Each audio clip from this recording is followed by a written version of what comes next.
রাত 1টা বাজে আর আমি এখনো পর্যন্ত ছাদে দাঁড়িয়ে আছি। কেন জানি আজকে আর রুমে যেতে মন চাচ্ছে না। রাতের এই পরিবেশটা অনেক ভালো লাগছে, কিন্তু আমার মনের ভিতর কাল বৈশাখী ঝড় বয়ে যাচ্ছে। নিজের মনের কষ্টটা আজ কাউকে বলতে পারছি না। হঠাৎ পিছন থেকে কে যেন ডাক দিল। চোখের পানিগুলো মুছে পিছনে তাকিয়ে দেখে আব্বু দাঁড়িয়ে আছে। আব্বু আমার সামনে এসে বলতে লাগলো, নিলয়, তুই এখন এখানে দাঁড়িয়ে আছিস কেন? যা, তোর রুমে যা। মেয়েটা সেই কখন থেকে তোর রুমে একা বসে আছে। আমার কাঁধে হাত রেখে বলল, যাচ্ছি।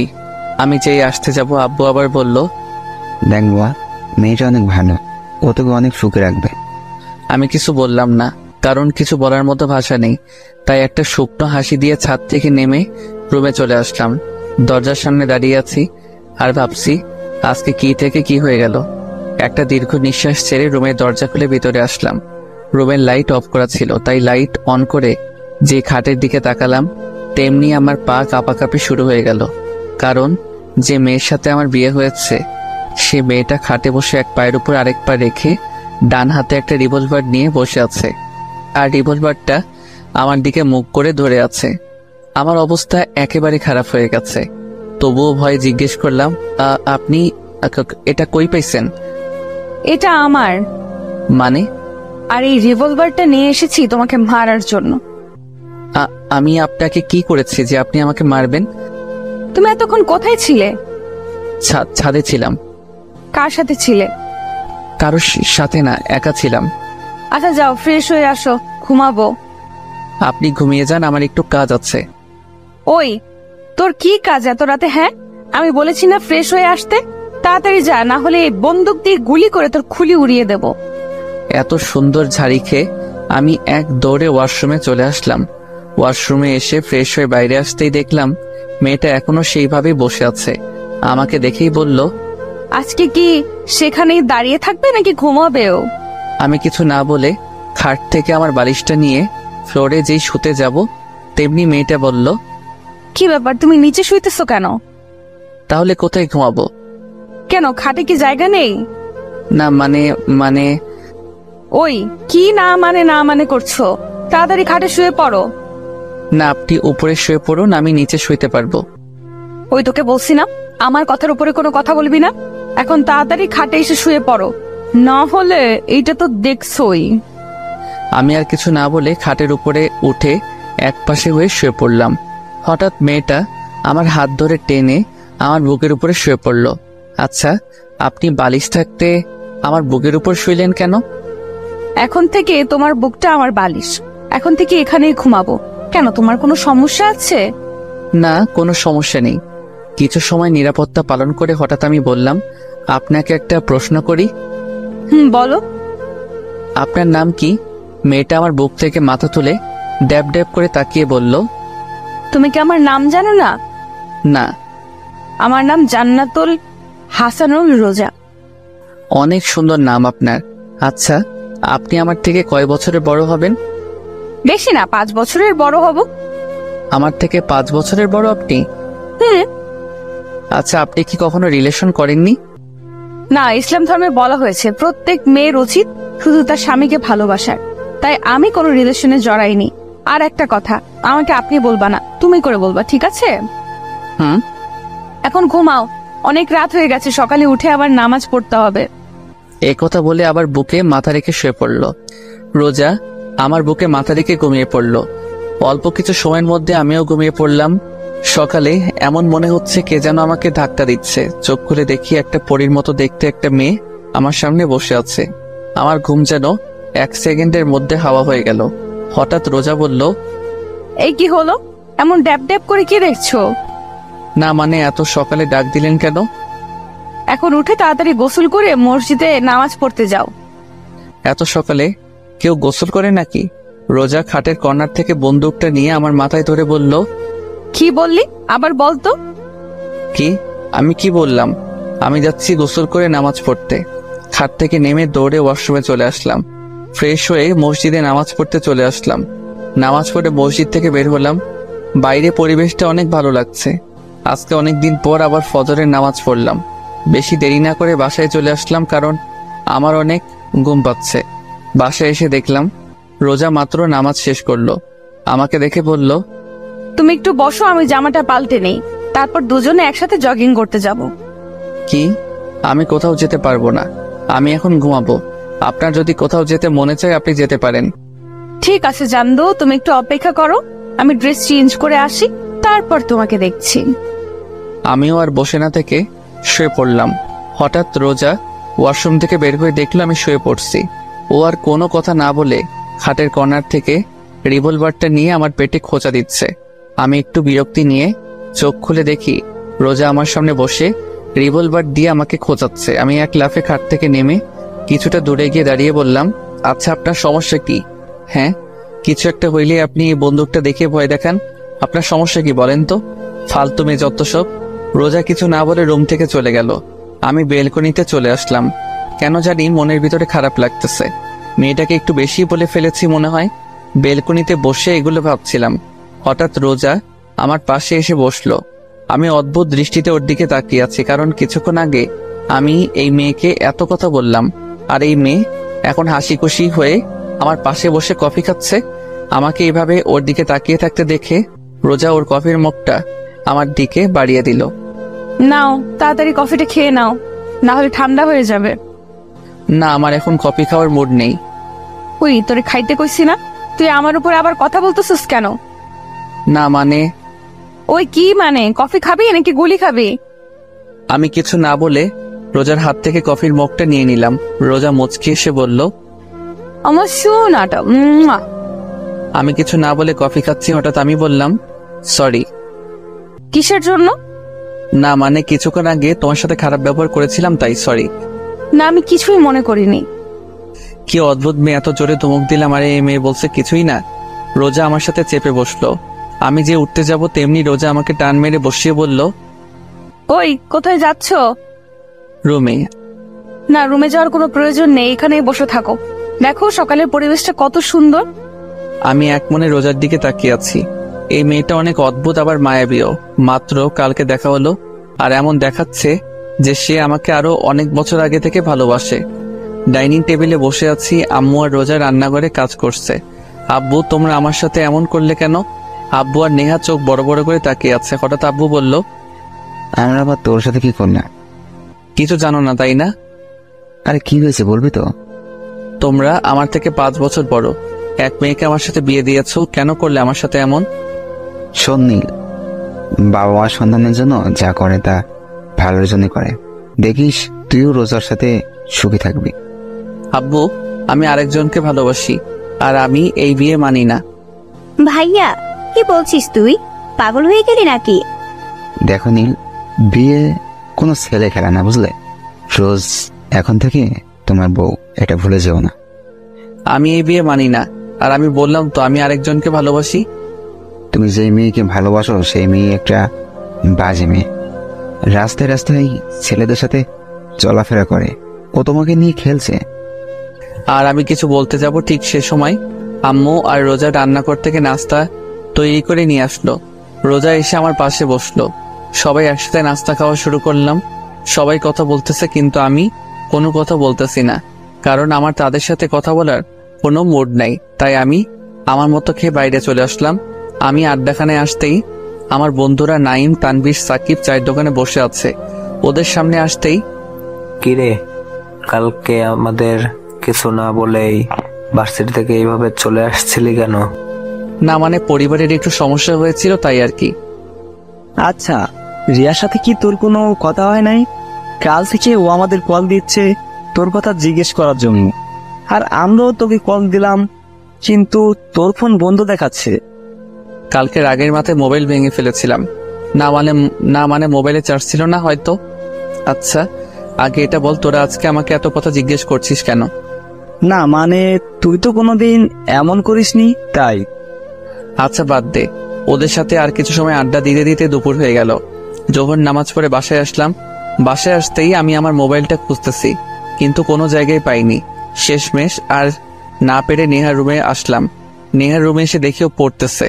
আমি ওর রুমের ভিতরে ঢুকে ওর সামনে গিয়ে ওর মাথায় আস্তে একটা থাপ্পড় মারলাম। নেহা পড়া বাদ দিয়ে রাগী লোক নিয়ে আমার দিকে তাকালো। কি চাই? কালকে যে আমি আমার মোবাইলটা ভেঙেছিলাম, ওটা তো কালকে আমার রুমেই ছিল, কিন্তু এখন পাচ্ছি না। বল না, তুই কি কিছু জানিস নাকি? বললে আমি কি পাবো? তোর কি লাগবো? বেশি কিছু না, বিকেলে ঘুরতে নিয়ে যেতে হবে। ঠিক আছে, এখন বল। ভাবির কাছে। আর তোর ভাবি এখন কোথায়? রান্না করে। আমি আর কিছু না বলে রান্নাঘরের সামনে চলে আসলাম। রান্নাঘরের সামনে এসে দেখি রোজা একটাই রান্না করছে। আমি রান্নাঘরে ঢুকে পড়লাম। কেমনে যেন রোজা রান্নাঘরে কারো উপস্থিতি টের পেয়ে তাড়াতাড়ি পিছনে করে তাকালো। রোজা আমাকে দেখে বলল, সকাল থেকে এই পর্যন্ত কোথায় ছিলে? বন্ধুদের সাথে। নামাজ পড়ছিলা? আমার একটা কথা ছিল। বলো। আমার মোবাইলটা কোথায়? বলবো, তার আগে আমার একটা শর্ত আছে। বলো। কি?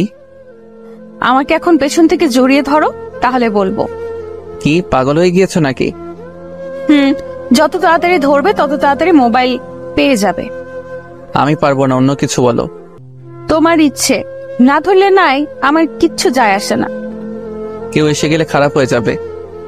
ওই কে কি বললো? হ্যাঁ, তুই কি অন্য কোনো মেয়েকে জড়িয়ে ধরবি যে কেউ দেখলে খারাপ ভাববে? এখন চুপচাপ দাঁড়িয়ে না থেকে তুই তোর কাজ কর, না হলে চিৎকার করে সবাইকে বলবো তুই আমাকে নির্যাতন করছিস। রান্না করা বাদ দিয়ে পিছনে করে রাগী লোক নিয়ে বলল, শুরু হয়ে গেছে থ্রেড দেওয়া। আই, কি বিড়বিড় করছিস? আবার পিছনে করে ওর কাজ করতে করতে বলল। আমি আর কিছু না বলে রোজার পিছনে গিয়ে ওর দুই হাতে হাত দিয়ে রেখেছি। রোজা আমার হাতের স্পর্শ পেয়ে কিছুটা কেঁপে উঠল। আমি কি বলছি? আমার কাঁধ ব্যথা করতেছে? না তো। তাহলে তুই আমার কাঁধে হাত রেখেছিস কেন? আমাকে জড়িয়ে ধর, না হলে। কি আর করা, শেষমেশ রোজাকে জড়িয়ে ধরতে হলো। কিন্তু ওকে জড়িয়ে ধরতে দুজনে কেঁপে উঠলাম। কেমন যেন এক অন্যরকম অনুভূতি। রোজা ওর কাজ না করে চুপচাপ দাঁড়িয়ে আছে, চোখ বন্ধ করে। আমার মোবাইলটা কোথায়? ওটা তো ভেঙে গিয়েছিল, তাই আমি ফেলে দিয়েছি। কি, তুমি আমার মোবাইল ফেলে দিয়েছো? ওটার মধ্যে আমার সিম কার্ড ছিল, আর তুমি সেটা ফেলাই দিছো? আমি ওকে ছেড়ে দিয়ে বললাম, রোজা সত্যি করে বলো তো। ফেলে দিয়েছি, কারণ ওটা একটা ভাঙা মোবাইল ছিল। তাই আর আমি কি জানতাম নাকি যে মোবাইলের ভেতরে সিম কার্ড ছিল? আমি কিছু না বলে রুমে চলে আসলাম। বিকেলে বেলকনিতে বসেছিলাম, এমন সময় নেহা আসলো। এসেই বলল, ওই ঘুরতে নিয়ে যাবি না? না গেলে হয় না? দেখ, তুই কিন্তু আমাকে কথা দিয়েছিস, এখন কথা মোতাবেক কাজ কর। আচ্ছা ঠিক আছে, তুই যা, আমি রেডি হয়ে আসছি। অল্প কিছু সময়ের মধ্যে রেডি হয়ে নিচে চলে আসলাম। নেহার জন্য অপেক্ষা করতে লাগলাম। হঠাৎ মাথায় একটা কথা আসলো। আজকে দুপুরের পর থেকে রোজা রুমে আসেনি, আর ওর সাথে দেখাও হয়নি। হঠাৎ নেহা আমার সামনে এসে বলল, চল ভাইয়া, আমরা রেডি। আমরা মানে? আমি আর ভাবি। কিন্তু তুই তো বলেছিলি তুই একা যাবি। ওই খবরদার, মিথ্যা কথা বলবি না। আমি বলেছি ঘুরতে নিয়ে যেতে হবে, কিন্তু এটা বলিনি যে আমাকে নিয়ে যেতে হবে। আচ্ছা ঠিক আছে, তোর ভাবি কই? নেহা চোখ দিয়ে ইশারা করে সাইডে দেখতে বললো। আমি সাইডে তাকাতেই অবাক, কারণ রোজা একটা নীল রঙের শাড়ি পরেছে, আর এই শাড়িতে ওকে অনেক সুন্দর লাগছে। ওর টানা টানা হরিণের মতো চোখে একটা দৃষ্টিতে তাকিয়ে থাকতে মন চাচ্ছে।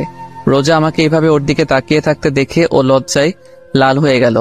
আমার দুজনের অবস্থা দেখে নেহা বলল, ওই আজকে কি তোমরা যাইবা, নাকি এখানে একজন আরেকজনের দিকে তাকায় থাকবা?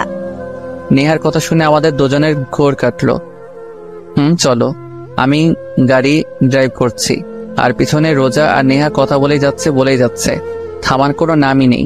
ওদের কথা শুনে মন চাচ্ছে গাড়ি থেকে লাফ দিই। হঠাৎ নেহা বলল, ভাইয়া, ওই দোকানদারটার সামনে গাড়ি থামা। কেন? ফুচকা খাবো তাই। এখন কথা কম বলে গাড়ি থামা।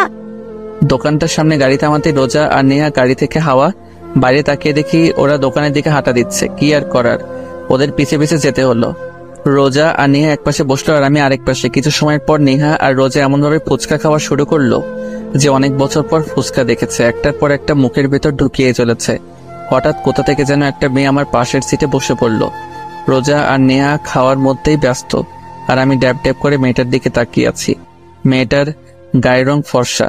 মেয়েটা একটা কালো রঙের শাড়ি পরেছে, হাতে কালো চড়ি, কপালে কালো টিপ। মেয়েটাকে অনেক সুন্দর লাগছে। হঠাৎ মেয়েটা আমাকে বলল, আচ্ছা, আপনি কি সিঙ্গেল? আমি আপনাকে অনেক ভালোবেসে ফেলেছি। আমি রোজ আর নেহার দিকে তাকিয়ে দেখি নেহা ফুচকা না খেয়ে ড্যাব ড্যাব করে মেয়েটার দিকে তাকিয়ে আছে, কিন্তু রোজা চুপচাপ ফুচকা খেয়ে যাচ্ছে। আমি পুরো অবাক হয়ে গেলাম। স্ত্রীর সামনে নিজের স্বামীকে অন্য মেয়ে প্রপোজ করছে, আর এই মেয়ে কোনো কিছু না করে ফুচকা খাচ্ছে। কি অদ্ভুত মেয়ে। মেয়েটা আবার বলতে শুরু করলো, আসলে আপনাকে আমার অনেক ভালো লেগেছে, তাই জিজ্ঞেস করলাম।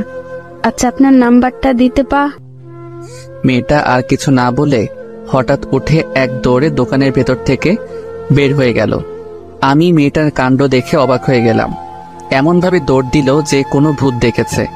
আমি নেহার দিকে তাকিয়ে দেখি ও রোজার দিকে তাকিয়ে আছে। আমি রোজার দিকে তাকাতেই আমার গলা শুকিয়ে কাঠ হয়ে গেছে, কারণ রোজা সেই রিভলভারটা টেবিলের উপর রাখা, আর ও চুপচাপ ফুসকা খাচ্ছে যেন কিছুই না। নেহা এমনভাবে রোজার দিকে তাকিয়ে আছে যে ওর চোখ এখনই বের হয়ে আসবে। আমি কাঁপা কাঁপা কণ্ঠে বললাম, এটা এখানে কোথা থেকে আসলো? ভাবি তার ব্যাগ থেকে বের করলো।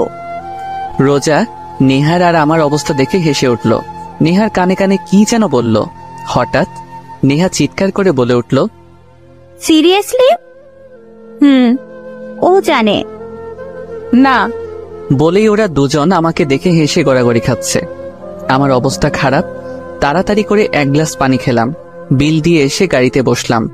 আমি গাড়ি ড্রাইভ করছি, আর ওরা দুজন কি নিয়ে যেন হাসাহাসি খাচ্ছে। আচ্ছা, তুমি কি সবসময় তোমার সাথে এই রিভলভারটা নিয়ে চলাফেরা করো? ভয় করে না? যেমন? যদি কোনোদিন তোমার কাছে বন্দুক দেখে পুলিশ তোমাকে ধরে নিয়ে যায়? আমার কথা শুনে ওরা দুজন আবার হাসতে হাসতে গড়াগড়ি খাচ্ছে। আরো কিছু সময় ঘোরাঘুরি করে রাতে বাসায় আসলাম। রাতে রোজা ওয়াশরুমে গেছে। এই সুযোগে আমি রুমে থেকে বের হয়ে নেহার রুমের সামনে আসলাম। ওর রুমে এসে দেখি ও মোবাইল চালাচ্ছে। নেহা আমাকে ওর রুমে দেখে মোবাইল চালানোর বাদ দিয়ে বলল, ভাইয়া তুই কিছু বলবি? তোকে একটা কথা জিজ্ঞেস করার ছিল। বল। তোর ভাবি ওই সময় তোর কানে কানে কি বলছিল? সেটা তো বলা যাবে না। কেন? এটা ভাবি আর আমার সিক্রেট, তাই তোকে বলা যাবে না। আর অন্যের পার্সোনাল ব্যাপার জানতে তো লজ্জা করে না? নেহার কথা শুনে আমি আহত দৃষ্টিতে ওর দিকে তাকিয়ে আছি। আমার বোন মির্জাফর আর আমি জানতাম না। হঠাৎ পিছন থেকে রোজা বলে উঠল, একদম ঠিক কথা বলেছ নেহা। বলেই নেহার পাশে গিয়ে দাঁড়ালো। আমি রোজার দিকে রাগে দৃষ্টিতে তাকালাম, আর কিছু না বলে রুম থেকে বের হয়ে ছাদে গিয়ে দাঁড়ালাম। কিছু সময় পর রোজাও আমার পাশে এসে দাঁড়ালো। আমি রোজার দিকে তাকিয়ে আছি। ওকে অনেক মায়াবী লাগছে। মেয়েটাকে বোঝা প্রচুর মুশকিল। এমন মনে হয় মেয়েটার মনে অনেক রহস্য লুকানো। হঠাৎ রোজা বলল, রাতের এই পরিবেশটা অনেক ভালো লাগে, তাই না?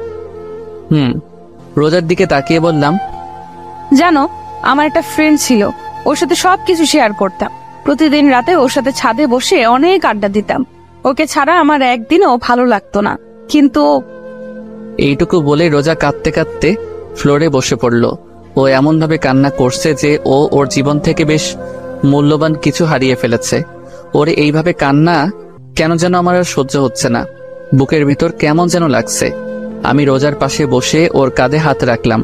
কি হয়েছিল সেই দিন? আর তুমি এমন ভাবে কান্না করছো কেন? রোজা কিছু না বলে আমাকে আষ্টে পৃষ্ঠে জড়িয়ে ধরলো, আর আরো জোরে কান্না করতে লাগলো। কান্না করতে করতে হঠাৎ রোজা বলল, আমার একটা কথা রাখবে? বলো। কখনো আমাকে একা ছেড়ে চলে যাবে না তো? রোজার কথা শুনে আমি চুপ হয়ে গেলাম। ওর এই প্রশ্নের জবাব কি দিব সেই উত্তর আমার কাছে নেই। কি হলো বলো না, তুমি কি কখনো আমাকে ছেড়ে চলে যাবে? আমি চোখের পানি কেন যেন আমার সহ্য হচ্ছে না। কেন যেন ওর প্রতি কোনো এক মায়া সৃষ্টি হচ্ছে। ওর কান্না মাখা মুখ দেখে আমি বলে উঠলাম, না, কোনো দিনও তোমাকে ছেড়ে যাব না, সবসময় তোমার পাশে থাকবো। রোজা কিছু না বলে আমার বুকে মাথা রেখে বসে থাকলো। আর আমি ভাবতে লাগলাম, আমি তো অন্য কাউকে ভালোবাসি, তাহলে রোজাকে এই কথা কিভাবে বলতে পারলাম? রোজা, এই প্রথম আমি রোজার নাম বলে ডাক দিলাম। রোজা, রোজা এখনো নিশ্চুপ থাকায় বুঝতে পারলাম ও ঘুমিয়ে পড়েছে। রাত 11টা বেজে গেছে আর আকাশের অবস্থা দেখে বোঝা যাচ্ছে বৃষ্টি আসতে পারে। তাই বেশি দেরি না করে রোজাকে সাবধানে কোলে তুলে নিলাম। ছাদ থেকে নেমে রুমে যাচ্ছি, এমন সময় আমাদের সামনে নেহা এসে হাজির। তো এত রাতে কোথা থেকে আসা হলো? হুম। চুপ, আসতে বলো, রোজা ঘুমিয়ে পড়েছে। ও, তুই কি করছিস? এত রোমান্টিক একটা সময়, ভাবি তোর কোলে একটা ছবি তুলে নে। নেহার ছবি তোলা হয়ে গেলে আমরা রুমে চলে আসলাম। রোজাকে বিছানায় শুয়ে দিলাম। আমি ওর অপর পাশে শুয়ে পড়লাম, রোজার দিকে মুখ করে। ঘুমন্ত অবস্থায় রোজাকে অনেক মায়াবতী লাগছে। কান্না করার ফলে ওর দু চোখ ফুলে গেছে, নাক লাল হয়ে গেছে। ওকে দেখে আমার এক অন্যরকম অনুভূতি কাজ করছে। কেন যেন এখন আর রিয়ার কথা মনে পড়ছে না। মন চাচ্ছে রোজার সাথেই থাকি সব সময়।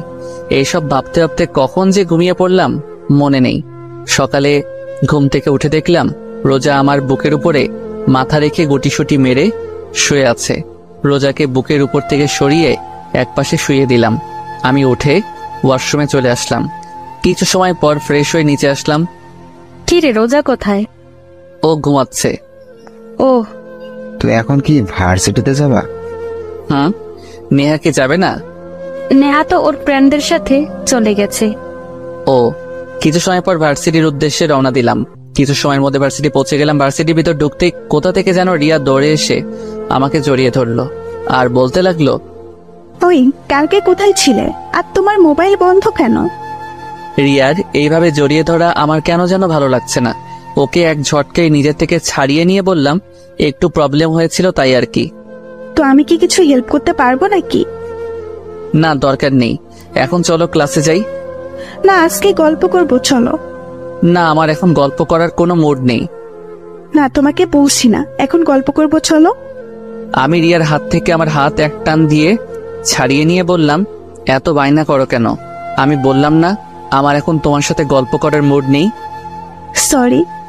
রিয়া কিছু না বলে সেখান থেকে চলে গেল। আর আমি ভাবতে লাগলাম আজ এই প্রথম আমি রিয়ার সাথে এমন ব্যবহার করলাম, কিন্তু কেন করলাম তা অজানা। অনেক সময় খোঁজার পর এক ক্যাম্পাসের এক কোনো আম গাছের নিচে বসে আছে। আমি রিয়ার সামনে গিয়ে দাঁড়ালাম। অনেকক্ষণ হয়ে গেল কিন্তু রিয়া এখনো পর্যন্ত নিচের দিকে তাকিয়ে আছে।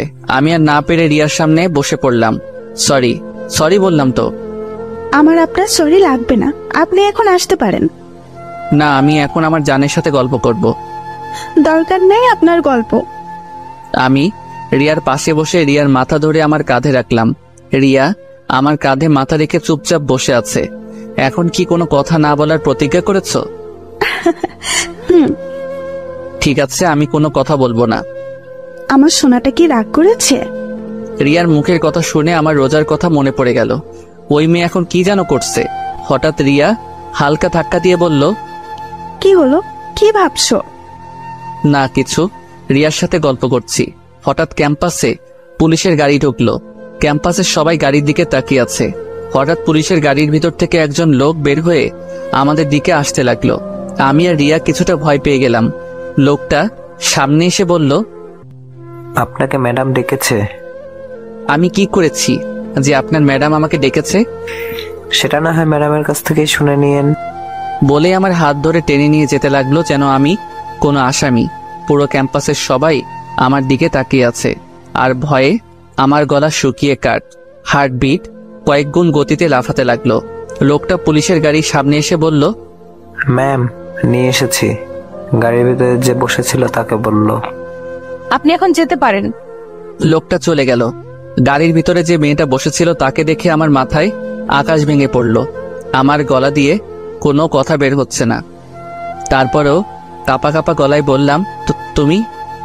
তো এখানে কি অন্য কেউ থাকার কথা ছিল নাকি? পুলিশ থাকার কথা। তুমি গাঁজা টাজা খাইছো নাকি? না, কেন?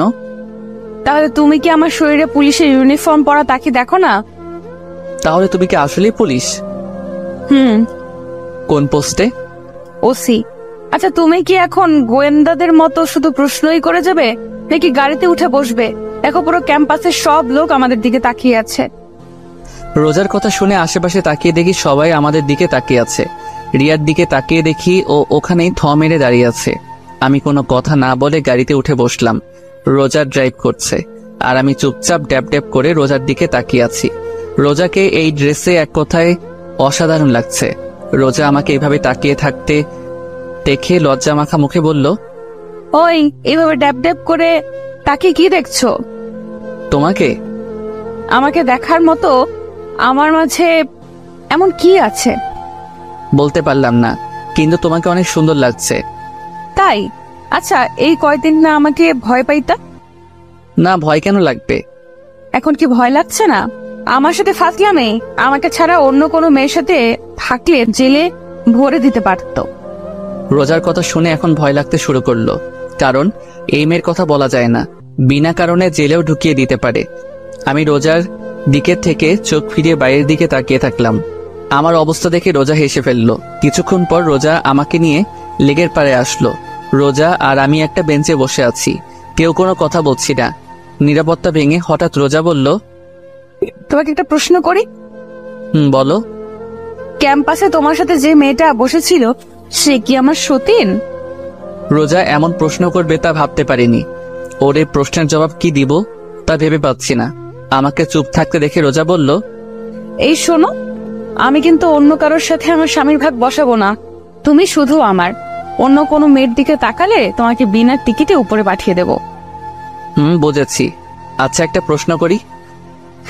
বলো। তুমি জানলে কিভাবে যে ওই মেয়ের সাথে আমার কিছু চলছে? আমাদের বিয়ের আগে আব্বু বলেছিল তুমি একটা মেয়েকে ভালোবাসো, আর সেই মেয়ে নাকি তোমার সাথে খেলা করেছে। আর আজকে তুমি আর ওই মেয়ে ক্যাম্পাসে একবার কর্নারে বসেছিলে, তাই আমার আর বুঝতে বাকি রইল না এটাই সেই মেয়ে। রোজা এক নিঃশ্বাসে বলল, তো তোমার কি আমার উপর কোনো রাগ বা কষ্ট নেই? রাগ বা কষ্ট থাকবে কেন? এই যে তোমার স্বামী যে অন্য মেয়ের সাথে বসেছিল, রোজার মনের কথা জানার জন্য বললাম। আমি কি মানুষ নাকি যে আমার কষ্ট থাকবে? এখন চলো, এখানে ভালো লাগছে না। বলেই রোজা সেখান থেকে উঠে গাড়িতে গিয়ে বসলো। রোজার আচরণ দেখে বুঝলাম ও অনেক কষ্ট পেয়েছে। কেন যেন এই মেয়েকে বুঝতে পারছি না, পুরো অদ্ভুত একটা মেয়ে। আমি গিয়ে রোজার পাশে বসলাম। রোজা কিছু না বলে চুপচাপ ড্রাইভ করতে লাগলো। আমার নিজের ভিতর কেমন যেন একটা গিল্টি ফিল হতে লাগলো। রোজাকে কি বলবো তা খুঁজে পাচ্ছি না। হঠাৎ রোজা একটা মলের সামনে গাড়ি থামিয়ে বলল, নামো। আমরা এখানে কেন এসেছি? ওই তুই নামবি নাকি অন্য কোনো পদক্ষেপ নিব? আমি কিছু না বলে গাড়ি থেকে নেমে রোজার পিছনে পিছনে চুপচাপ হাঁটছি। হঠাৎ রোজা একটা মোবাইলের শোরুমে ঢুকলো। আমি একটু দাঁড়িয়ে ভাবলাম রোজা এখানে কেন এসেছে। কিছু না ভেবে দোকানের ভিতরে ঢুকে পড়লাম। রোজা একটা মোবাইল সিম কার্ড কিনলো। আমি চুপচাপ দেখে যাচ্ছি। মোবাইলটা দেখে আমার লোভ এসে পড়লো, মন চাচ্ছে যদি এই মোবাইলটা আমার হতো। রোজা বিল পেমেন্ট করে আবার বেরিয়ে পড়লো। আমিও রোজার পিছে পিছে বের হয়ে গাড়িতে বসলাম। কিছুক্ষণ পর রোজা একটা রেস্টুরেন্টের সামনে গিয়ে গাড়ি থামালো। আমার দিকে তাকাতেই আমি গাড়ি থেকে নেমে পড়লাম। রোজা আর আমি রেস্টুরেন্টে থেকে লাঞ্চ করলাম, কিন্তু রোজা আমার সাথে কোনো প্রকার কথাও বলেনি। আর একটা লজ্জাজনক কথা, সব পেমেন্ট রোজাই করেছে, কারণ আমি বেকার। কিছু সময় পর দুজনেই বাসায় চলে আসলাম। বাসায় আসতেই আম্মু রোজাকে ডাকলো। রোজা কিছু না বলে রুমে চলে গেল। আম্মু আমাকে দেখে আমার সামনে এসে বলল, কি রে, রোজার আবার কি হলো? কই কিছু না তো। দেখ নীল, আমার সাথে মিথ্যা কথা বলবি না, বল কি হয়েছে? ও আমার সাথে একটু রাগ করেছে, এটুকুই। আর কি নিয়ে রাগ করেছে? তেমন কিছু না, আমি এখন রুমে গেলাম বলে ওখান থেকে চলে আসলাম। রুমের সামনে এসে দেখি রোজা মার্কেট থেকে যেই মোবাইলটা কিনেছিল সেটা চালাচ্ছে। আমাকে দেখেও না দেখার ভান করে এক মনে মোবাইল চালাতে লাগলো। আমিও কিছু না বলে ওয়াশরুমে চলে গেলাম। ওয়াশরুমে এসে ভাবতে লাগলাম যে ওর রাগ ভাঙানো যায় কিভাবে, কিন্তু কোনো আইডিয়া পেলাম না। ওয়াশরুম থেকে বের হয়ে দেখলাম রোজা আগের মতোই খাটে বসে মোবাইল গোতাচ্ছে। আমি চুপচাপ রোজার পাশে গিয়ে বসে থাকলাম, কিন্তু এই মাইয়ার সেই জায়গায় কোনো খেয়ালই নাই। আমি ড্যাব ড্যাব করে ওর দিকে তাকিয়ে আছি আর ও এক মনে মোবাইলের দিকে। আমি এইবার মাথা নিচু করে বসে রইলাম। হঠাৎ রোজা আমার দিকে ঘুরে বসে একটা মোবাইল বাড়িয়ে দিল। আমি ড্যাব ড্যাব করে ওর দিকে তাকিয়ে আছি। আমাকে এইভাবে তাকিয়ে থাকতে দেখেও বলল, এইভাবে তাকানোর কিছুই নেই, তোমার মোবাইল নেই সেই জন্য এটা তোমাকে দিলাম। রোজার দিকে তাকিয়ে মনে মনে বললাম, কিপটুস কিপটা, ও আমাকে ওর পুরনো মোবাইলটা ধরিয়ে দিল। আর আমি ভেবেছিলাম ও আমাকে এই নতুন মোবাইলটা দিবে।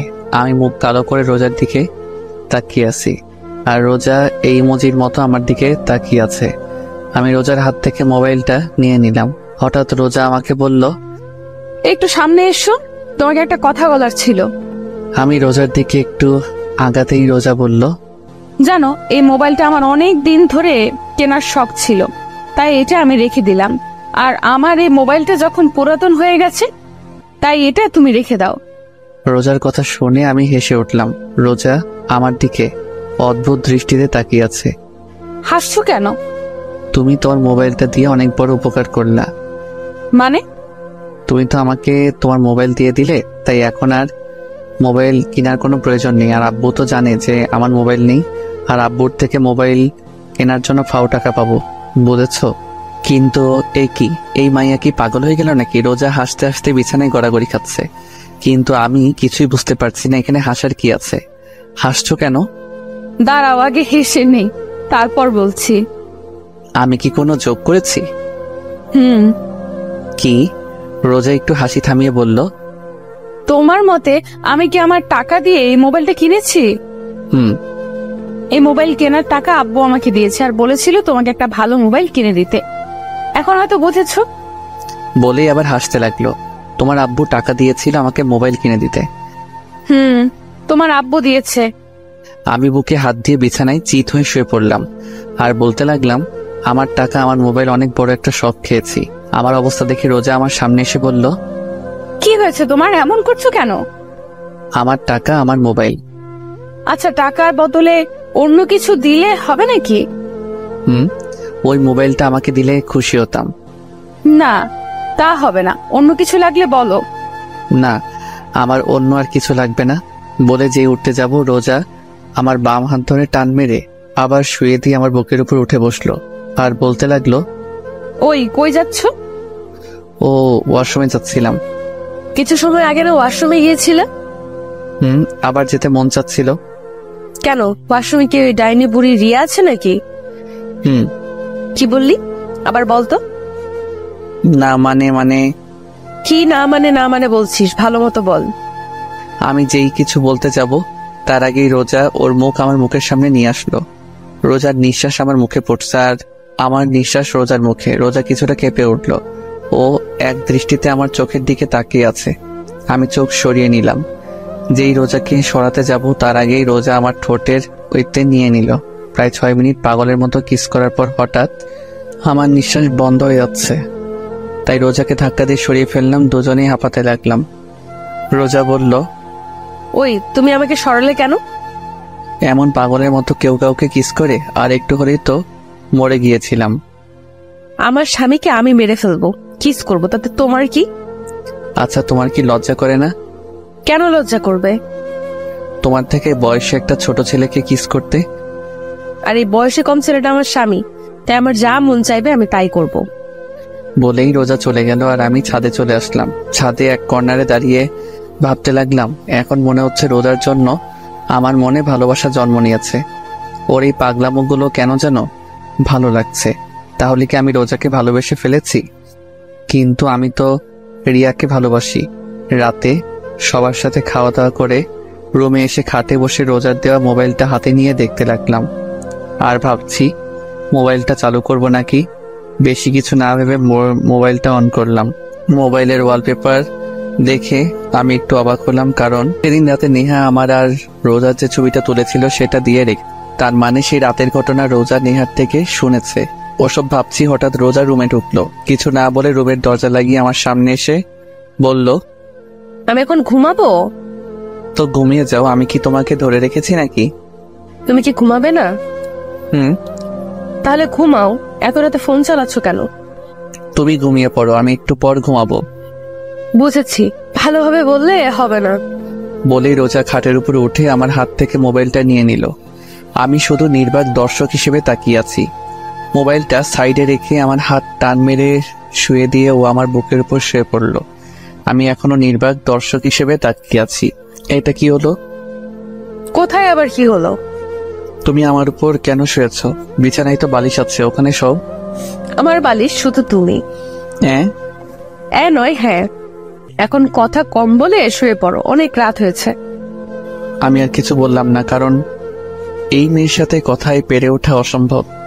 কিছুক্ষণের মধ্যে আমরা ঘুমিয়ে পড়লাম। সকালে ঘুম থেকে উঠে দেখলাম রোজা প্রতিদিনের মতো আমার বুকের উপর মাথা রেখে শুয়ে আছে। আজকে কেন জানি ওর এইভাবে শুয়ে থাকা আমার ভালো লাগছে। আমার ডান হাতটা দিয়ে ওর মুখের উপর আসা চুলগুলো ওর কানের পিছনে গুঁজে দিলাম। ও কিছুটা নেড়ে উঠল।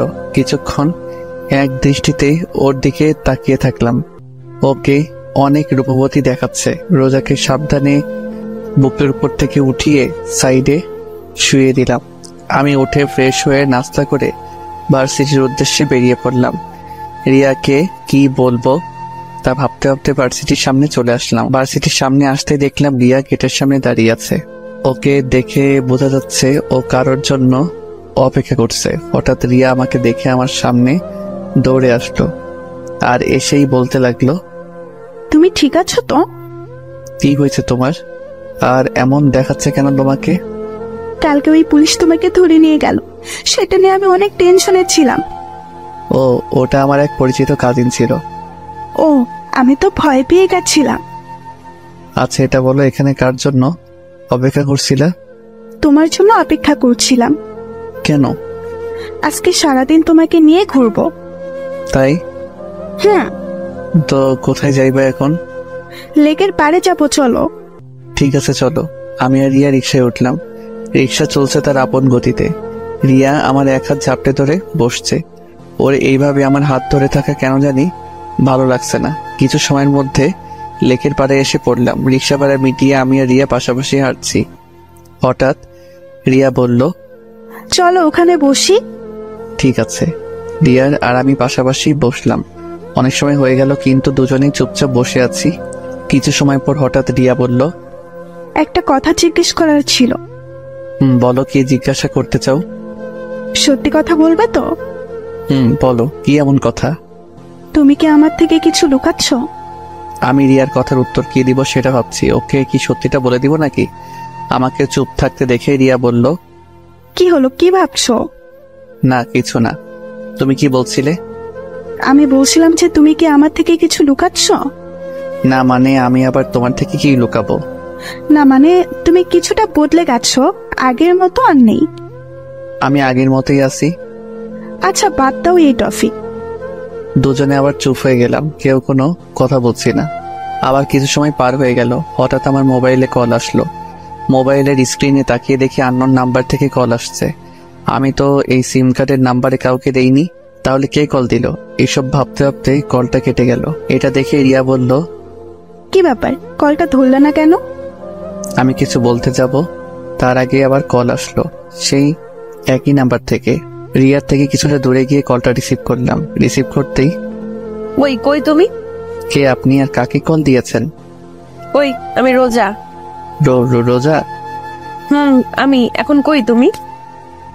আমি তো এখন ভার্সিটিতে আছি। সত্যি তো? ঠিক আছে, বাই।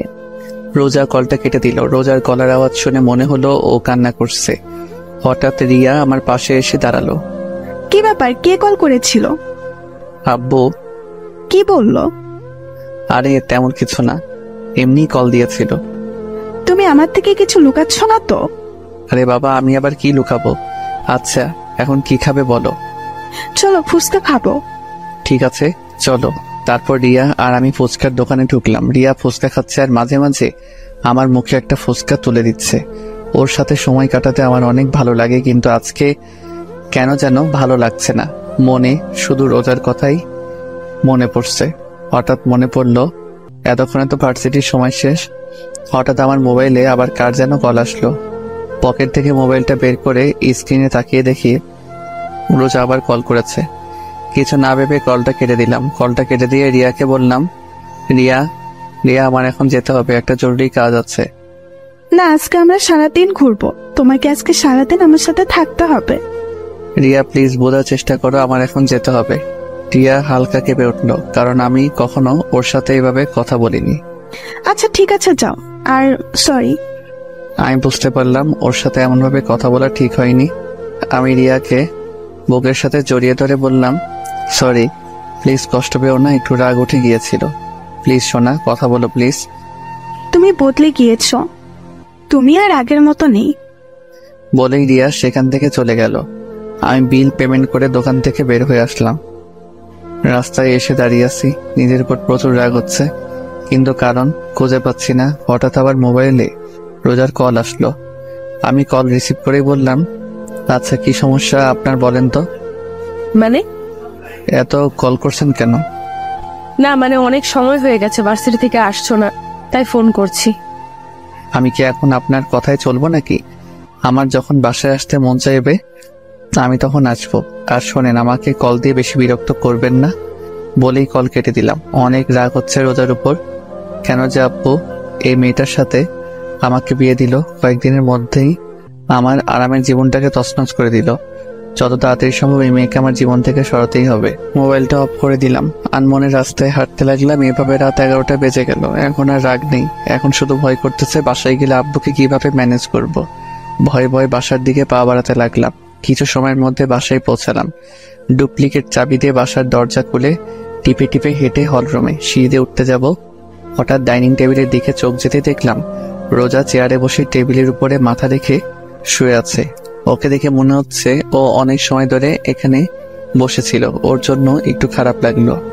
আস্তে আস্তে রোজার দিকে এগিয়ে গেলাম। রোজার পাশে টেবিলে বসে টেবিলে নক করলাম। 4 থেকে 5 বার টেবিলে আওয়াজ করার পর রোজার ঘুম ভাঙল। হলরুমে লাইট জ্বালানোই ছিল। রোজার মুখ তুলতেই আমার কলেজা কেঁপে উঠল, কারণ রোজার চোখের নিচে কালি পড়ে গিয়েছে। 2 চোখ একেবারে ফুলে গেছে, নাক ও গাল একেবারে লাল হয়ে আছে। যে মেয়েকে আমি সকালে ভালো দেখেছিলাম, সে মেয়ের অবস্থা দেখে আমার পায়ের নিচের থেকে মাটি সরে গেল। আমি এক দৃষ্টিতে রোজার দিকে তাকিয়ে আছি। হঠাৎ রোজা বলল, ও তুমি আসছো, বসো, তোমাকে খাবার দিচ্ছি। বলেই একটা প্লেটে খাবার বাড়তে শুরু করলো। আমি রোজাকে দেখে অবাক না হয়ে পারছি না, কারণ যেই মেয়ে আমাকে কথায় কথায় থ্রেট দিত, একটু ভুল করলে আমার অবস্থা টাইট করে দিত, আর আজ আমি সারাদিন বাইরে ছিলাম, ওর কলও রিসিভ করিনি। কোথায় ও আমার উপর রেগে থাকবে, কিন্তু তা না করে ও একেবারে শান্ত হয়ে আছে। আমার একটু ভয় হতে লাগলো, কারণ রোজার এই রূপ আমার মোটেও সুবিধার মনে হচ্ছে না। আর ওর চেহারার অবস্থা এমন কেন? হঠাৎ রোজা বলল, কি হলো, কি দেখছো, খাবার খাচ্ছ না কেন? আমি কিছু না বলে চুপচাপ খাবার খেতে লাগলাম। কি বলবো ওকে সেটাই ভেবে পাচ্ছি না, কারণ আজকে সকালে ওর সাথে যেভাবে কথা বলেছিলাম তা ভেবে বুঝতে পারছি কি থেকে কি শুরু করব। হঠাৎ আমি নিজের দিকে তাকিয়ে বলতে লাগলাম, সরি, আসলে আজকে তুমি যখন কল দিয়েছিলে তখন আমার মুড একটু খারাপ ছিল, আর সেই সময় তুমি কল দিয়েছিলে, তাই তোমাকে একটু বেশি বলে দিয়েছিলাম। প্লিজ আমাকে মাফ করে দাও। আমি কথাগুলো বলতে বলতে রোজার দিকে তাকাতেই দেখি ও আবার টেবিলের উপর মাথা রেখে ঘুমিয়ে পড়েছে। আমি টেবিল থেকে উঠে হাত ধুয়ে আসলাম। রোজার সামনে এসে দাঁড়িয়ে রইলাম। এই মেয়েটা এমন অদ্ভুত কেন, যে কোনো জায়গায় ঘুমিয়ে পড়ে, এখন আবার ওকে কোলে করে রুমে নিয়ে যেতে হবে। মুচকি এসে যেই রোজার শরীরে যেই হাত রাখলাম, যা তেমন আমি 2 কদম পিছে চলে গেলাম, কারণ রোজার শরীর জ্বরে পড়ে যাচ্ছে। আমি অনেক ঘাবড়ে গেলাম। এখন কি করব কিছুই মাথায় আসছে না। আমি তাড়াতাড়ি করে রোজার কাছে গিয়ে ওকে কোলে তুলে নিলাম। রোজাকে কোলে নিয়ে রুমে চলে আসলাম। এসেই রোজাকে বিছানায় শুয়ে দিয়ে দৌড় দিয়ে ওয়াশরুমে চলে গেলাম। একটা বালতির মধ্যে পানি এনে কাপড় দিয়ে রোজার মাথায় পানি পড়তে দিতে লাগলাম। হঠাৎ খেয়াল করলাম রোজা কাঁপছে। বিছানার সাইড থেকে কম্বলটা নিয়ে রোজা গায়ে জড়িয়ে দিলাম। রোজা কম্বলটাকে আষ্টে পৃষ্ঠে জড়িয়ে ধরলো, আর আমি ওর মাথার পাশে বসে পানি পড়তে দিতে থাকলাম। আর ভাবতে লাগলাম, রোজার আজকে যে অবস্থা তার জন্য একমাত্র দায়ী আমি। আমার জন্যই হয়তো এমন হয়েছে। আজকে ওকে শুধু শুধু এতগুলো কথা শুনিয়েছিলাম। সারাটা দিন মেয়েটা কতবার কল করেছিল, কিন্তু একটাবারও ওর কল রিসিভ করিনি। কত যেন কষ্ট পেয়েছে, আর গাধার মতো এসে আমি ওকে রেখে খেতে বসে গেলাম। একটাবারও জিজ্ঞেস করলাম না যে তুমি খেয়েছো কিনা। নিজের উপর অনেক রাগ হতে লাগলো। হঠাৎ এমন মনে হলো আমার গাল বেয়ে পানি গড়িয়ে পড়ছে। এক হাত দিয়ে চেহারায় হাত দিয়ে দেখে আমার চোখে পানি। আমার চোখের পানিটা মায়ার নাকি কষ্টের সেটা অজানা। আমি শেষবার কবে কেটেছিলাম সেটা আমার মনে নেই। কেন যে মেয়েটাকে এত কষ্ট দিতে গেলাম। রোজার চেহারার দিকে তাকালেই কেন জানি আমার অনেক কষ্ট হচ্ছে। এইভাবে সারা রাত রোজার মাথায় পানি ঢালতে ঢালতে সকাল হয়ে গেল। সকাল 6টা। এখন রোজার শরীরের জ্বর কিছুটা কমে এসেছে। হঠাৎ আমি রোজার জামার দিকে খেয়াল করে দেখলাম পানি ঢালতে ঢালতে ওর জামা বেশ খানিকটা ভিজে গিয়েছে।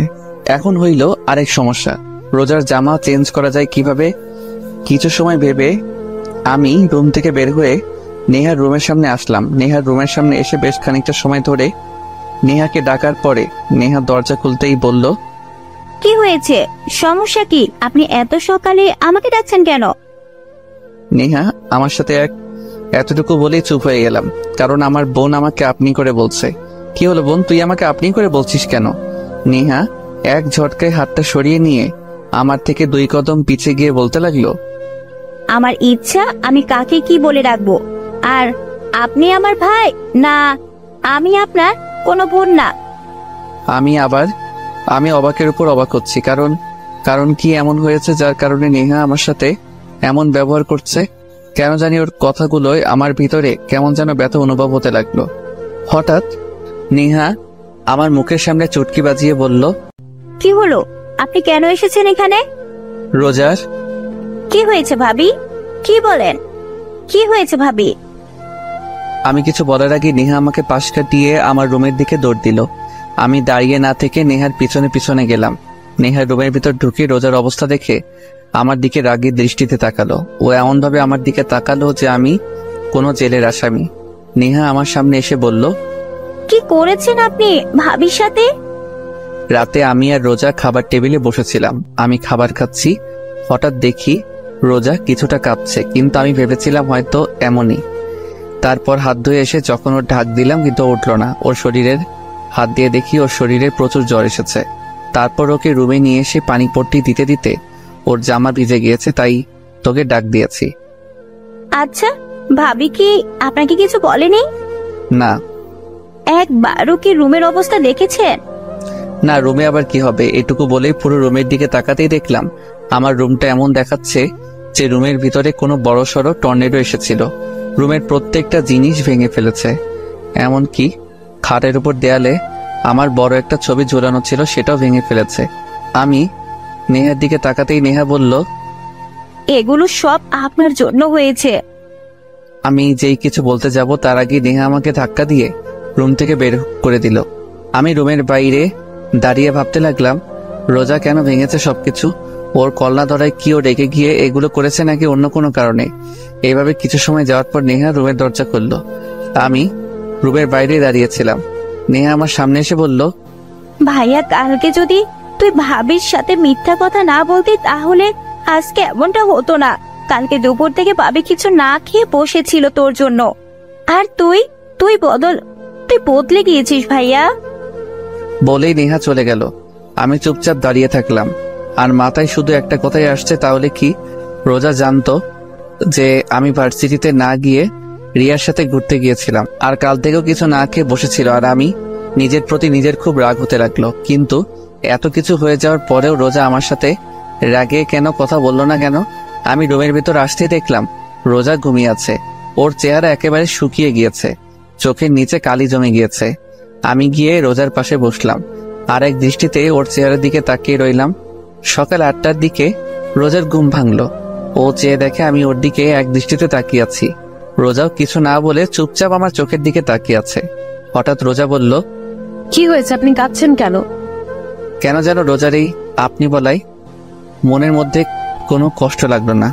এমন মনে হচ্ছে আমি আপনি করে বলারই প্রাপ্য।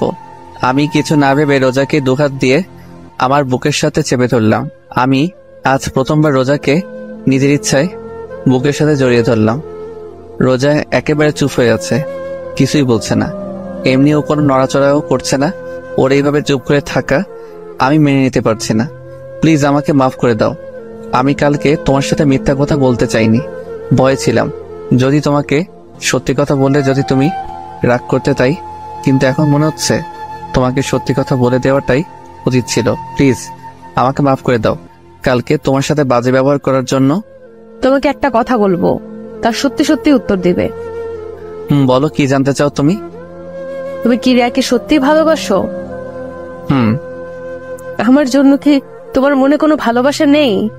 আমি কি আমার জন্য তোমার মনে একটুও ভালোবাসা জন্মাতে পারিনি? রোজার প্রশ্নের উত্তর আমার অজানা। আমি জানি না আমি রোজাকে ভালোবাসি নাকি ভালোবাসি না, কিন্তু ওকে ছাড়া কথা না বললে আমার মনে কেন যেন শান্তি লাগে না। কেন যেন ওর পাগলামোগুলো আমার ভালো লাগতে শুরু করেছে। তাহলে কি আমি ওকে ভালোবেসে ফেলেছি? কিন্তু আমি তো ভালোবাসি রিয়াকে, আমাকে চুপ থাকতে দেখে রোজা বলল, কি হলো বলো? তুমি কি আমাকে একটুও ভালোবাসো না? জানি না। জানো, আমি কখনো কোনো দিন কোনো রিলেশনে জড়াইনি।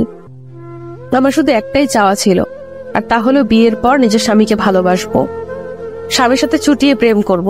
জানো, যখন কলেজে পড়তাম তখন আমার বান্ধবীরা প্রত্যেক দিন ওদের বয়ফ্রেন্ডদের সাথে ঘুরতে যেত। ওরা আমাকে প্রতিদিন বলতো যে আমি যাতে কোনো ছেলের সাথে রিলেশন করি, কিন্তু আমি করতাম না, কারণ ছোট থাকতে আম্মু শিখিয়েছিল ইসলাম ধর্মে রিলেশন করাটা হারাম। তাই আমি ওদের বলতাম আমিও একদিন ঘুরবো আমার স্বামীর সাথে। জানো, আমি চাইলে আমার থেকে বড় আর নইলে আমার সমবয়সী কাউকে বিয়ে করতে পারতাম, কিন্তু আমি আমার থেকে বয়সে ছোট ছেলেকে বিয়ে করার কারণ হচ্ছে তুমি যেন সবসময় আমার কথা শোনো। আমি তোমাকে সবসময় শাসনের উপর রাখি, কারণ তুমি যেন আমার ভয়ে কোনো মেয়ের দিকে না তাকাও, কারণ আমি চাইতাম না যে আমার স্বামী আমাকে রেখে অন্য কোনো মেয়েকে ভালোবাসুক। কিন্তু আমি ভুল ছিলাম, আমার সব কিছু ভুল ছিল। আমি চুপচাপ চেয়ে আছি রোজার দিকে, কোনো ভাষাই খুঁজে পাচ্ছি না কি বলবো। ওর তো এখানে কোনো দোষ নেই, সব দোষ তো শুধু আমি করেছি। আমার জন্য শুধু শুধু কষ্ট পাচ্ছে। চিন্তা করো না, খুব তাড়াতাড়ি তোমাকে আজাদ করে দিব, তারপর তুমি আর রিয়া আরামে থাকতে পারবে। আমার জন্য তোমাদের কারোরই আর কোনো সমস্যা হবে না। আমি চুপচাপ মাথা নিচু করে খাট থেকে নেমে রুমে থেকে বেরোতে যাব, হঠাৎ রোজা পেছন থেকে বলে উঠলো, শোনো। আমি পিছনে ফিরে নিচে তাকিয়ে আছি। Sorry and thanks. কেন? সেটা না হয় রহস্যই থাক। আমি রুম থেকে বের হয়ে আসলাম, কেন জানি মাথাটা প্রচন্ড ব্যথা করছে। এমন মনে হচ্ছে এখনই মাথাটা ফেটে যাবে। রোজার বলা কথাগুলো বারবার কানে বেরিয়ে চলেছে। হঠাৎ দেখলাম নেহা খাবার নিয়ে এখানেই আসছে। আমার সামনে এসে খাবার প্লেটটা এগিয়ে দিল আর বলল, ভাই এটা ধর। কেন? ধরবা নাকি? আমি খাবারের প্লেটটা নেহার হাত থেকে নিতেই ও আমাকে জড়িয়ে ধরে কান্না করে দিল। আমি একটু অবাক হলাম, কারণ কিছু সময় আগে ও আমার সাথে কথা বললো যেন আমি অপরিচিত কেউ, এখন আবার জড়িয়ে ধরে কান্না করছে। বুঝলাম না, সব মাথার উপর দিয়ে বাউন্সার যাইতেছে। তোর আবার কি হলো? এমন মরা কান্না করছিস কেন আর আমাকে জড়িয়ে ধরেছিস কেন? ছাড়। সরি। কেন? তোর সাথে বাজে ব্যবহার করার জন্য। আমি বুঝলাম, তুই আমার সাথে এমন আচরণ করার কারণ কি, বুঝিয়ে বলতে একটু। আসলে কালকে ভাবি যথাসময় ডিউটিতে চলে গেল। কিছু সময় পর ভাবি আবার বাসায় আসলো, কিন্তু তখন তার চেহারার রাগে একেবারে লাল হয়ে গিয়েছিল। এমন মনে হচ্ছিল কারোর উপর রেগে আছে।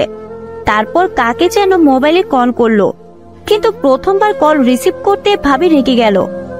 তারপর আবার কল করলো। কয়েকবার রিং হওয়ার পর সেই ব্যক্তি কল রিসিভ করতে ভাবি রেগে কথা বলল। কিছু সময় পর বুঝতে পারলাম ভাবি তোকে কল করেছে। কিছু সময় পর ভাবি আবার তোকে কল করলো, কিন্তু হঠাৎ কি যেন ভাবি কান্না করতে করতে রুমে চলে গিয়ে ভেতর থেকে দরজা বন্ধ করে দিল। ভাবিকে অনেক ডাক দিলাম, কিন্তু ভাবি দরজা খুললো না। এইটুকু বলেই জোরে জোরে শ্বাস নিতে লাগলো। আবার যেই বলতে যাবে, নেহা আমার দিকে তাকিয়ে। আমি রোজার ব্যাপারটা নিয়ে এত বেশি অবাক হইনি, যত বেশি অবাক হয়েছি নেহার কথা বলা দেখে। দু চোখ ড্যাব ড্যাব করে নেহার দিকে তাকিয়ে আছি। নেহা আমাকে এইভাবে ওর দিকে তাকিয়ে থাকতে দেখে ভ্রু কুচকিয়ে আমার দিকে তাকিয়ে বলল, ওই তুই এভাবে কি দেখছিস? বোন, তুই ঠিক আছিস তো? কেন, আবার কি হবে? না মানে আমার মনে হচ্ছে তোর জিনের আঁচল লাগছে, কারণ তুই এত কথা বলা কোথা থেকে শিখেছিস? সব সময় তোর ফাজলামি না করলে ভালো লাগে না। নেহার কথা শুনে জোরে জোরে হাসতে লাগলাম। আমার হাসি দেখে নেহা হেসে উঠল। ভাইয়া, এখন আর বেশি কথা না বলে ভাবির কাছে যা। ঠিক আছে। আর আব্বু আম্মু কি রোজার শরীর ভালো না তা জানে? আব্বু আম্মু তো বাসায় নেই। কেন, কোথায় গিয়েছে? গতকাল সকালে নানিদের বাসায় গিয়েছে, আর আজকে শুক্রবার তাই কালকে চলে আসবে। ও ঠিক আছে, তুই নাস্তা করে নিস। ঠিক আছে বলেই চলে গেল। আমি আবার ঘুরে রুমের দিকে আসতে লাগলাম। রুমের সামনে এসে দেখলাম রোজা যা যা ভেঙেছিল তা পরিষ্কার করছে। আমি প্লেটটা খাটে রেখে রোজার পিছনে গিয়ে বললাম, কি করছো তুমি? হঠাৎ আমার কথা শুনে রোজা কিছুটা কেঁপে উঠল। রোজা পিছনে তাকিয়ে বলল, কালকে তো এইগুলো আমি ভেঙেছিলাম, তাই পরিষ্কার করছি। তুমি কি আমার সাথে ফাইজলামি করছো? কেন, আমি আবার কি করলাম? কেন তুমি জানো না তোমার শরীর খারাপ? হ্যাঁ, তারপর কেন এগুলো করছো? রোজা মুখের কোণে একটা হাসির রেখা ফুটে উঠল। তাহলে এগুলো করবে কে? সেটা তোমার জানার প্রয়োজন নেই, তাই খাবার খেয়ে নাও। রোজা উঠে চুপচাপ গিয়ে খাটে বসে থাকলো। খাবার না খেয়ে আমার চেহারা দিকে তাকিয়ে আছে। আমি রোজার সামনে গিয়ে বললাম, কি হলো, খাবার খাচ্ছ না কেন? খাবার খেতে মন চাচ্ছে না। সেটা না হয় বুঝলাম, কিন্তু আপনার কেন খেতে মন চাচ্ছে না? জানি না। আমি খাবারের প্লেট হাতে নিয়ে বললাম, ফাইজলামি বাদ দেন, আর এখন চুপচাপ খাবার খাবেন। আমি আর কোনো কথা শুনতে চাই না। আমি রোজাকে খাইয়ে দিচ্ছি আর রোজা চুপচাপ খেয়ে যাচ্ছে। ওর চেহারা দেখে বোঝা যাচ্ছে ও এটাই চাইছিল যে আমি ওকে নিজের হাতে খাইয়ে দেই। ভাইবেন না যে আমি আপনাকে ভালোবাসি তাই খাইয়ে দিচ্ছি। আমি চাই না আমার জন্য কেউ না খেয়ে থাকুক, তাই আপনাকে খাইয়ে দিচ্ছি। রোজা কিছুই বলল না, চুপচাপ খেয়ে যাচ্ছে। রোজাকে খাইয়ে জ্বরের ওষুধ খাইয়ে দিয়ে বিছানায় শুয়ে দিলাম। ও শুধু চুপচাপ দেখে যাচ্ছে। পুরো রুম গোছানো শেষ হলো 12:30টায়। গোসল করে নামাজের জন্য রেডি হয়ে বেরিয়ে পড়লাম। কিছু সময় পর নামাজ পড়ে মসজিদ থেকে বের হয়ে আসলাম। এখন হলো আরেক সমস্যা, মাথা ব্যথা প্রচন্ড বেড়ে গেছে। সারা রাত জেগেছিলাম, আবার সকালে নাস্তাও করিনি, পুরো শরীর ক্লান্ত লাগছে। কোনো রকমে বাসায় আসলাম, কারোর সাথে কোনো কথা না বলে চুপচাপ রুমে এসে শুয়ে পড়লাম। এক ঘুমে বিকাল 5টায় রোজার ডাকে ঘুম ভাঙলো। কি হলো, আর কত ঘুমাবে? ওঠো। আমি উঠে ওয়াশরুমে চলে গেলাম। ফ্রেশ হয়ে এসে আবার বিছানার উপর শুয়ে পড়লাম। কিছুক্ষণ পর রোজা আবার রুমে আসলো খাবার নিয়ে। আমাকে আবার ঘুমিয়ে থাকতে দেখে আবার আমার কাছে এসে বলল, এই কি হলো, আবার ঘুমিয়ে পড়লা কেন? আমি উঠে বসলাম। প্লিজ দেখো, আমার ভালো লাগছে না, মাথা ব্যথা করছে, আমি এখন ঘুমাবো। ঠিক আছে, খাবার খেয়ে ঘুমিয়ে পড়ো। আমার এখন খাবার খাওয়ার মুড নেই, আমি এখন ঘুমাবো। যেই শুতে যাব। ওই তোকে আমি শুতে বলছি? রোজার চিৎকার শুনে আমার ঘুমানোর স্বাদ মিটে গেছে। আমি বসে আছি আর রোজা আমাকে খাইয়ে দিচ্ছে। রোজাকে দেখে এমন মনে হচ্ছে ওর আর আমার মাঝে কিছু হয়নি। ও যেহেতু পারছে স্বাভাবিক থাকার চেষ্টা করছে। কিছু সময় পর এখন ঘুমাতে পারবো। ঘুমাও। তবে একটা কথা ছিল। কি? রিয়া কল করেছিল। কি? ভয় পেও না, আমি রিয়াকে আমাদের ব্যাপারে কিছুই বলিনি। রোজার চোখের জল স্পষ্ট বোঝা যাচ্ছে। ও আর কিছু না বলে দৌড়ে রুম থেকে বেরিয়ে পড়লো। হঠাৎ মোবাইলটা বেজে উঠলো। খাটের কর্নার থেকে মোবাইলটা নিয়ে স্ক্রিনে তাকিয়ে দেখি রিয়া কল করেছে। কেন জানি রিয়ার কলটা ধরতে মন চাচ্ছে না। মোবাইলটা অফ করে দিলাম। বাল কনফিউজড হয়ে গেছে, আসলে আমি ভালোবাসি কাকে। ঘুম আর আসলো না। খাট থেকে নেমে বেলকনিতে গিয়ে বসে থাকলাম। রাতে খাবার খেয়ে রুমে বসেছিলাম, তখন রোজা আসলো। কোনো কথা না বলে লাইট অফ করে খাটে এসে আমার বুকের উপর মাথা দিয়ে শুয়ে থাকলো। রোজার এমন কাজে আমি বেশ অবাকই হচ্ছি। হঠাৎ রোজা বলল, একটা প্রশ্ন করি? আমি যখন না থাকবো তখন কি তুমি আমাকে মিস করবা? আমি কিছু বললাম না, চুপচাপ চোখ বন্ধ করে শুয়ে থাকলাম। ঘুমিয়ে পড়েছো? নিশ্চুপ। রোজা শুধু ফুপিয়ে ফুপিয়ে কাঁদতে লাগলো। এক সময় ও কান্না করতে করতে ঘুমিয়ে পড়ল। আমি রোজাকে আমার বুকের সাথে খুব শক্ত করে জড়িয়ে ধরলাম। কেন জানি এই মেয়ের চোখের পানি আমার সহ্য হয় না। আমি রোজাকে আমার বুকের সাথে খুব শক্ত করে জড়িয়ে ধরে বলতে লাগলাম, জানো রোজা, আমি রিয়ার সাথে 3 বছর ধরে রিলেশনে আছি, কিন্তু আমার কখনো মনে হয়নি যে রিয়া আমাকে আসলেই ভালোবাসে। সবসময় এমনই মনে হতো আমাকে ব্যবহার করছে, কিন্তু এখন কেন জানি রিয়ার কথা আর মনে হয় না। মনটা চাই শুধু তোমার কাছে থাকি সব সময়। তুমি যখন আশেপাশে না থাকো তখন কেমন যেন নিঃস্ব লাগে। এখন কেন যেন তোমার রাগ, অভিমান, থ্রেট সবকিছু ভালো লাগে। আমি তোমাকে ভালোবাসি রোজা, অনেক অনেক ভালোবাসি। কথাটা বলতে আমার হার্টবিট কয়েক গুণ গতিতে লাফাতে শুরু করলো। রোজা চুপচাপ আমার বুকের উপর শুয়ে আছে। জানি না ও আমার কথাগুলো শুনেছে নাকি। আমি রোজার কপালে একটা চুমু এঁকে দিলাম। কিছু সময়ের মধ্যে রোজাকে বুকের সাথে জড়িয়ে ধরে ঘুমিয়ে পড়লাম। সকালে সবাই একসাথে নাস্তা করছি। আব্বু আম্মু খুব সকালেই বাসায় এসে পড়েছে। হঠাৎ রোজা আব্বুকে উদ্দেশ্য করে বলল, আব্বু। মা বল। আব্বু, আমি কিছুদিনের জন্য বাসায় যেতে চাই। রোজা কথাটা বলতে আব্বু আম্মু নেহা আমার দিকে তাকিয়ে আছে। সবার চাওয়ার ধরন দেখে আমার গলা দিয়ে আর খাবার নামলো না।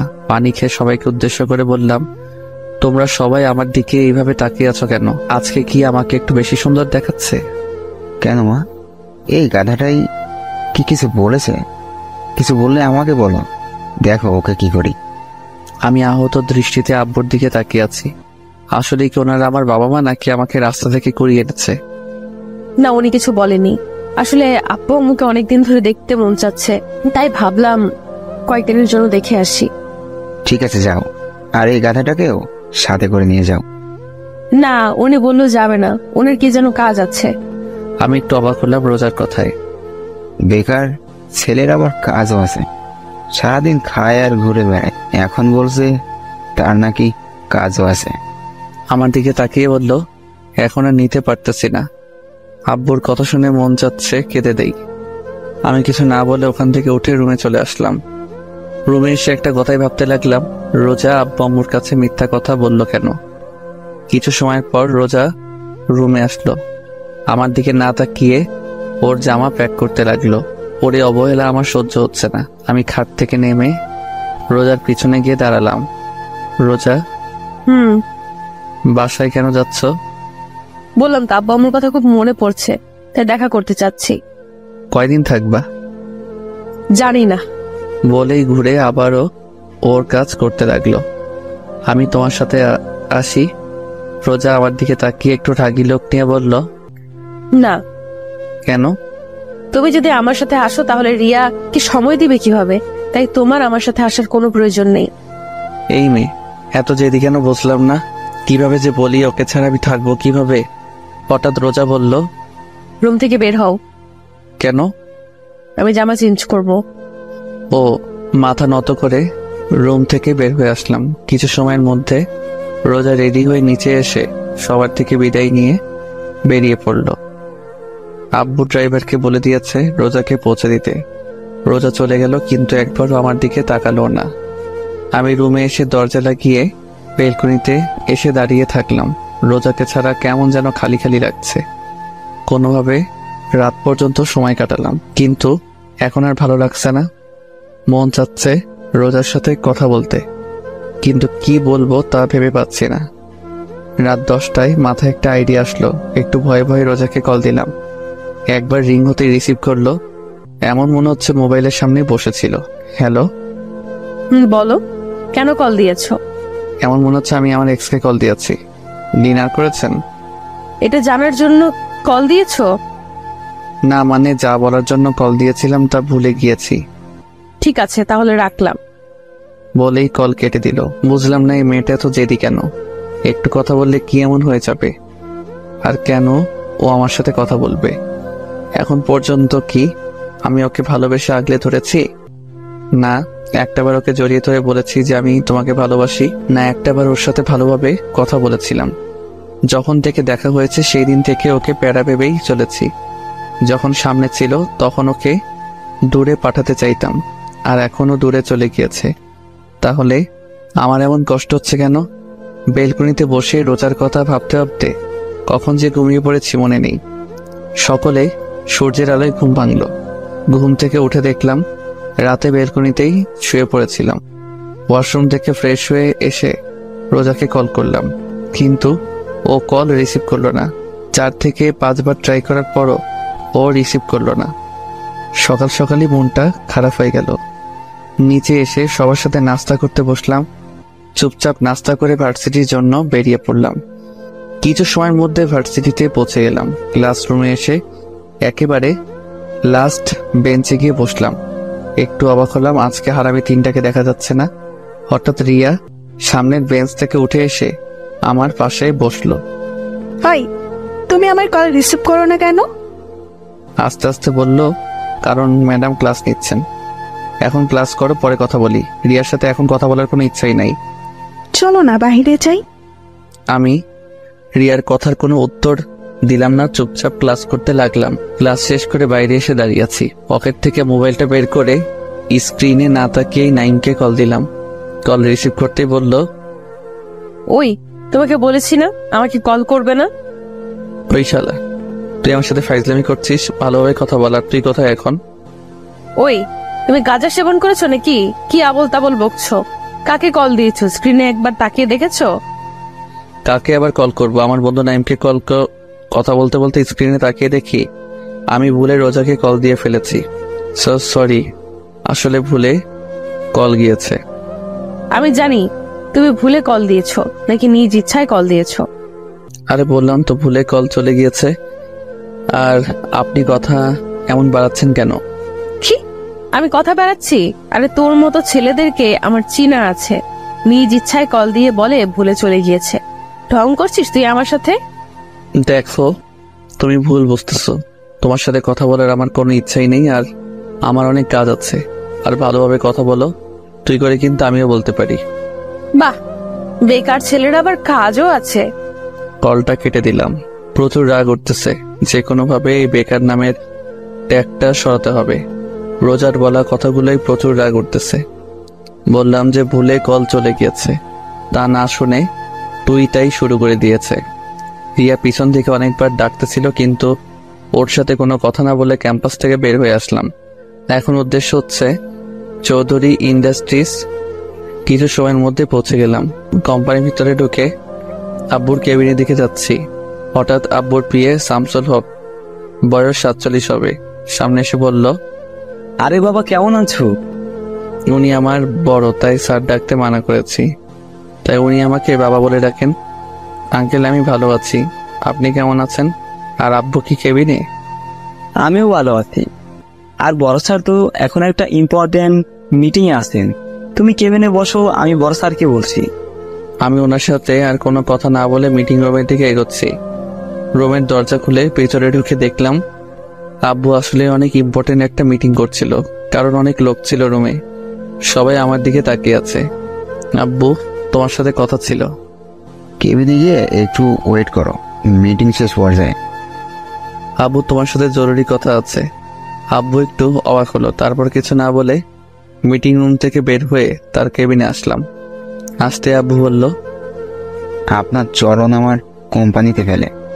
আমার কোম্পানিটা ধন্য হোক। তুমি কি আমার সাথে মজা নিচ্ছ? আচ্ছা বলো, কি তোমার এমন জরুরি তলব যার জন্য মিটিং রুম থেকে নিয়ে আসলে? কিছুদিন আগে তুমি আমাকে যে অফারটা দিয়েছিলে সেটা কি এখনো আছে? কোনটার কথা বলতেছ? যেটা এখন তোমার মাথায় চলছে। আমার মাথায় এখন চলছে সেই 6 মাস আগের ঘটনা, যেটা তুমি অফিসের প্রথম দিনেই করেছিলে। 6 মাস আগে আমি কি এমন করেছিলাম? ফ্ল্যাশব্যাক। আমি, নেহার আব্বু আম্মু বসে সকালে নাস্তা করছিলাম। হঠাৎ আব্বু বলল, নীল। আমি খাবার খাওয়া বাদ দিয়ে আব্বুর দিকে তাকিয়ে আছি আর মনে মনে দোয়া করছি, কারণ আব্বু যতদিন আমাকে খাবার টেবিলে ডেকেছে কোনো না কোনো বাস আমি অবশ্যই পেয়েছি। হঠাৎ নেহা আমাকে হালকা ধাক্কা দিয়ে বলল, ওই ভাইয়া, কি ভাবছিস? বেশি কিছু না, আব্বু আমাকে কোন বাস দিবে সেটা পরিকল্পনা করতেছি। কি বললি? না, কিছু না। নীল, আজকে তুমি আমার সাথে অফিসে যাইবা। ও, শুধু আজকেই? এটা কোনো ব্যাপার না। আজকেই না, শুধু প্রত্যেকদিন যেতে হবে। মান্ডাল, আব্বু প্লিজ এই অত্যাচার আমার উপরে করো না। এক হলে আমার সাথে অফিসে চলো, আর না হলে আমার বন্ধুর মেয়েকে বিয়ে করো। বলেই আবার খাবার খেতে লাগলো। আমি তো তোমার সব বন্ধুদের চিনি, কিন্তু তাদের কারোর তো কোনো মেয়ে নাই, আর থাকলে তাদের বিয়ে হয়ে গিয়েছে। তুমি আমার এক বন্ধুকে এখন পর্যন্ত দেখোনি, কারণ ওরা এখানে থাকে না। এখন বলো, অত্যাচার সহ্য করবে নাকি বিয়ে করবে? আমি রাজি। কি, তুই বিয়ে করতে রাজি? আরে না, আমি আব্বুর সাথে অফিসে যেতে রাজি। কি আর করার, নাস্তা করে অফিসের জন্য রেডি হয়ে আব্বুর সাথে অফিসে আসতে হলো। অফিসে এসে আব্বু সবার সামনে একটা ঘোষণা করলো যে এখন থেকে এই কোম্পানির সব দায়িত্ব আমার উপর। প্যারা। আব্বু আমাকে আমার কেবিন দেখিয়ে দিল। কেবিনে গিয়ে বসতে না বসতেই দরজায় শামসুল হক নক করলো। স্যার, আসবো? আসেন। শামসুল হক ভিতরে আসতে আব্বু বলল, শামসুল সাহেব, আজ থেকে আপনি আমার ছেলের পিএ। ওকে সবকিছু ভালোভাবে বুঝিয়ে দিবেন। ঠিক আছে স্যার। আব্বু, তুমি কি এখন কোথাও যাবে নাকি? বাসায় যাচ্ছি তোমার আম্মুকে সময় দিতে। আর আমি? তুমি আমার কোম্পানিটা সময় দাও। 3টা ঘন্টা শামসুল হক মানে আমার পিএ আমার মাথা খাইল। তারপর আমাকে সব বুঝিয়ে দিয়ে উনি চলে গেলেন, আর আমি এই সুযোগে আব্বুকে একটা মেসেজ করে অফিস থেকে পালিয়ে গেলাম। 2 দিন পর্যন্ত বাসায় না এসে হোটেলে থাকলাম, কারণ আম্মু বলেছিল আব্বু নাকি রেগে আছে। তাই আব্বু রাগ কমার পরই বাসায় আসলাম।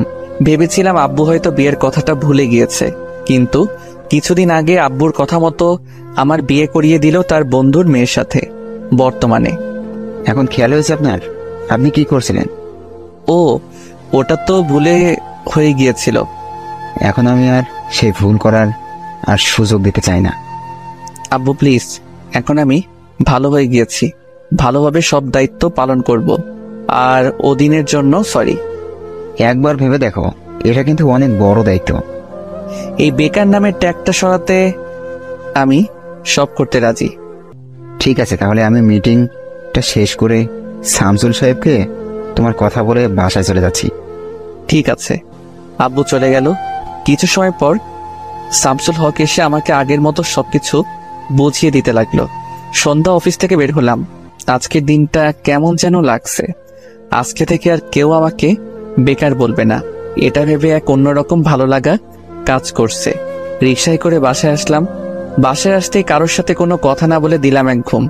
রাত 10টায় ঘুম থেকে উঠলাম, ফ্রেশ হয়ে নিচে আসলাম।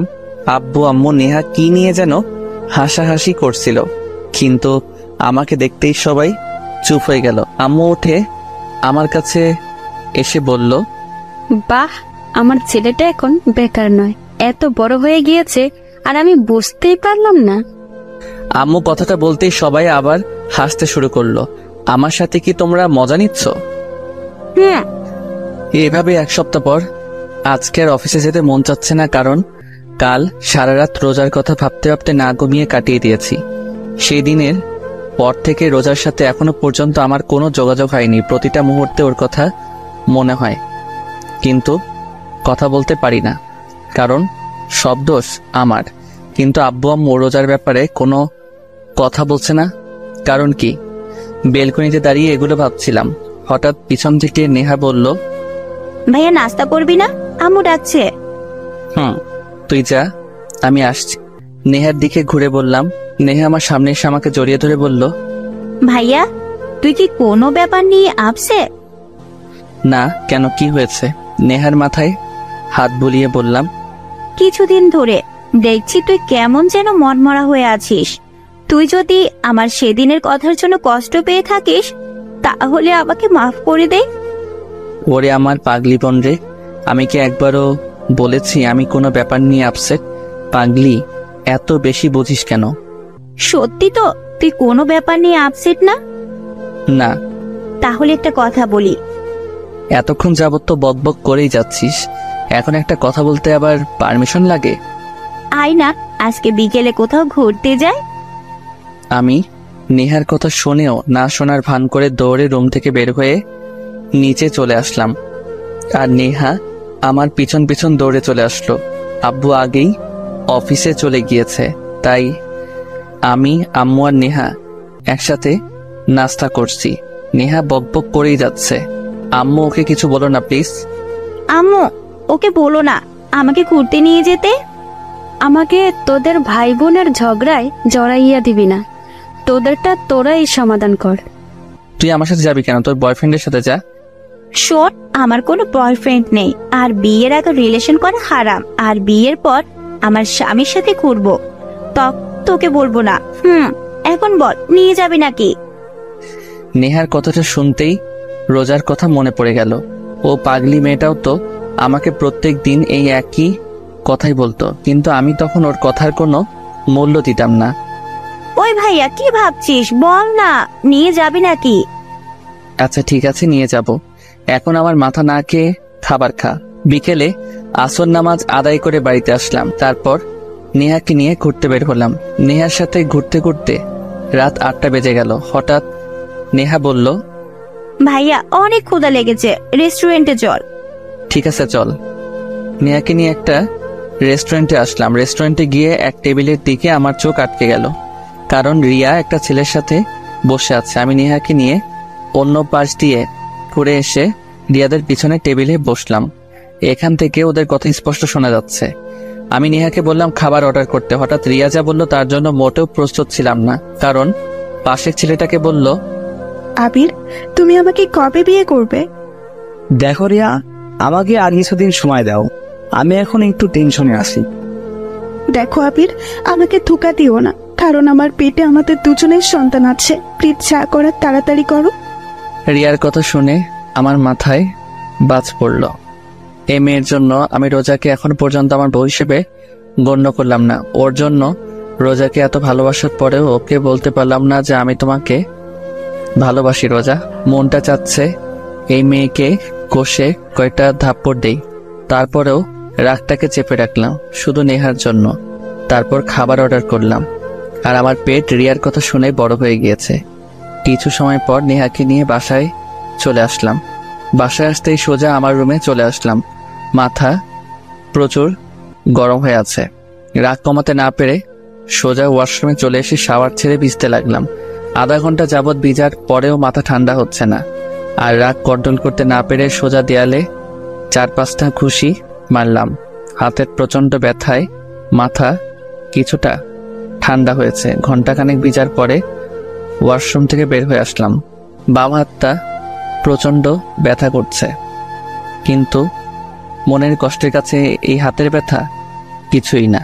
হঠাৎ মনে হলো আমি তো পকেট থেকে মোবাইল, মানিব্যাগ কিছুই বের করিনি। মাথাটা আবার নষ্ট হয়ে গেল। প্রচুর জিদ নিয়ে পকেট থেকে মোবাইলটা বের করলাম। মোবাইলটা হাতে নিয়ে দেখি একেবারে ভিজে গিয়েছে। মনে আল্লাহর নাম নিতে নিতে পাওয়ার বাটনে ক্লিক করতে দেখলাম মোবাইলে এখনো পর্যন্ত বেঁচে আছে। মানে মোবাইলে ওয়াটারপ্রুফ ছিল, তাই কিছু হয়নি। জামা কাপড় চেঞ্জ করে মোবাইলটা হাতে নিয়ে রোজাকে কল করলাম, কিন্তু আমার যে সুন্দর ভাগ্য, মন চাচ্ছে মোবাইলটাকে সুন্দরভাবে শরীরের প্রচন্ড শক্তি দিয়ে ফ্লোরে এমনভাবে ছুঁড়ে মারি যেন শালাই টুকরো টুকরো হয়ে যায়। কিন্তু কি করবো, এটা রোজার দেয়া প্রথম গিফট। এত বড় কোম্পানির মালিক, অথচ আমার মোবাইলে ব্যালেন্স শেষ। এক বালতি কষ্ট নিয়ে নেহার রুমে আসলাম। নেহা, তোর মোবাইলটা একটু দে তো।